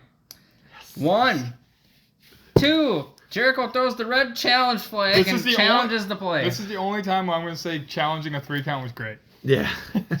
I'm challenging the play. What do you mean you're a shitty referee? So then they go into... You're not supposed to be in here. They go into the review tent, and Aubry Edwards and they're pissed. arguing. You can't even be in here. Yeah, but you're a shitty referee. I'm challenging the play. You can't be in here. And then he goes, see? It was 2. That video lies. Yeah, it's a video lies. Yep. So then we're back to Matt here, and Matt's 100 yards now. No, they were at the 20-yard line first. We didn't say that, but they cut to the 20, and then they cut back to at this point. He starts celebrating, and Rick Knox throws an unsportsmanlike conduct penalty on him. Excessive celebration on unsportsmanlike conduct. And then Matt super kicks Rick Knox. Then Matt runs back over to Nick and Jericho, lays Jericho on a table. Nick runs all the way up the stairs. Yep. Then Nick runs all the way down the stairs. Stops. And then he does the splash through the table from the railing onto Jericho through the table. Then Sammy Guevara wakes up. He's dead. The sprinkler hits and he's awake and he goes, "We won! I did it, guys! I won, yeah!" Did you get to the Adam Page with the line marker? No, yeah, you skipped the line marker. Oh, that's right. Yeah, so before the sprinkler part, Adam Page, while Jericho's knocked out from the splash, Adam Page walks out with that line marker that puts the powder on the field, and he goes right up Jericho's, right between his legs, up his crotch and up his face. I think Excalibur goes, one of the 3 goes right over the crotch. Yeah. And then one goes, "Is that an official line?" No, I'm not. JR goes, "Excalibur, go check." I think the exact line that Excalibur says in that, I'm not sure that's a regulation line. Go check. And then we get the sprinklers. Then the sprinklers, and Guevara thinks he won. Well, I won! And then he gets flashbacks to the worst days. Then here we go. Hardy and Omega are in a golf cart, and you see the lights turn on. The Prometheus school of running away from okay. So at this point, Jericho's knocked out. Santana's in the ice machine. Where's Ortiz? He's trapped in the wheelchair. He's on the wheelchair taped. Okay. He taped him on there. And then Hager is in the bar knocked out from all the beer bottles. Yeah. Okay. Yeah. It's only Guevara. In the buckshot. So it's 5-on-1 right now. Yeah. Guevara's on his own. And then the Prometheus school of running away from things. Yes. So then... Glad you caught that. So then you see the golf cart. They turn it on, and Hardy starts blaring the horn, and Sammy's trying to run his best. Sammy, run! Yeah, JR says, "Sammy, run." And he does run. That's when that song plays. And then he jumps into the crowd and pretty much starts just running up the fucking stairs, and he keeps trying to chuck chairs at, the elite. Omega's and Omega's on his heels. Omega is on his heels, correct. So then they go... Well, it does, because Omega... So then they climb this platform that's there in the crowd. Obviously, it's not there normally. You can clearly see because there's chairs underneath it. Yeah. Yeah, I love how they complain about certain things, but they don't complain about this. But then Omega does the V-trigger to Guevara. It's only 2. I know. Then Omega does the one-winged angel to Guevara from the stands onto the concourse set up below. 1, 2, 3. Matt Hardy and the Elite win. Yeah. We also had an appearance from the upgrade from Vanguard 1. That was Neo 1. The next drone up. True. And then we get the one-wing angel, and then we get the 1, 2, 3. And the Elite wins, and Kenny Omega gets a Gatorade dunking celebration. And it was red. And it was red for the win. I just thought this was interesting. I just thought about it while I was doing this.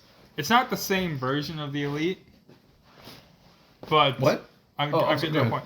I'm just talking about right now, a year later from this. it's not the same version of the Elite, but the Elite are now heel. And the Inner Circle is heel here and now they're face. True. Yeah. Literally a year later, they just flipped them up. I'm glad they didn't try to double turn on each other. They went their separate ways and then found a way to. Oh, yeah, definitely. And as far as I'm concerned, it's still pretty cool. Yeah, it's true. Yeah. This match. It's not a match. It's a friggin'. I know what I'm giving it. I gave it a 10. It's a big ball of fun that like. Even after we watched this before, watched it again, and I'm still like laughing at all the at everything that needs to be laughed at. I had to give it a 10. All the cool stuff was still cool. The stupid punny football jokes were still cool. Which is hilarious because we're football fans, so we love the stupid corny football jokes. And it's because all these guys are so corny. It's because all these mofos are so talented. Guevara played it off at the end perfectly. I won. I did it. Oh shit! You know. And he gets, I hope they call that back this year and they actually give him the win in the one they're gonna do this year. He's a face now, so usually faces win these kind of matches anyway. All the fun ones for the most part. Well, and it's weird that during this particular match we had all these throwbacks to other sports too, because we're having a hockey fight and a football golf cart. There was a hockey fight in a football stadium. We're having a hockey fight disguised as a pool table. Yeah, Floyd the Bat. The exact words pool that JR said was we're having a hockey fight disguised as a wrestling match in a football stadium. Yeah. Oh, and for the record, I also gave it a 10. Oh yeah, I know, we know. I was gonna throw the red challenge leg on you if you didn't. Oh, come on. For the record too, JR also said earlier in the night that Sean Spears needs to call the doctor because his ass is cracked. You just wanted to throw that out there. You were pissed that he wouldn't bring it up. Because it was stupid. I forgot all about that. It was stupid. It was what? Stupid. Yeah, so Double or Nothing double feature. Freaking good stuff still. Watch all the matches. Even the ones that are subpar are still actually pretty decent. Unless you want to skip that Japanese women's 6-person tag. Okay. Well, even then... Even then, if you don't feel like fast forwarding, just use it as background noise. Unless you really like the Japanese women, you know. Yeah, like you. So it was that match and the Dustin Rhodes segment. There was one match on each card that was like, ah. Yeah. That was Sean Spears. Even the buy-in matches were actually like pretty good. All right, well, but that's the Dustin Rhodes match or Dustin Spears match only went like 3 minutes. All right, and we are out. Bye. Bye. I'm challenging the play.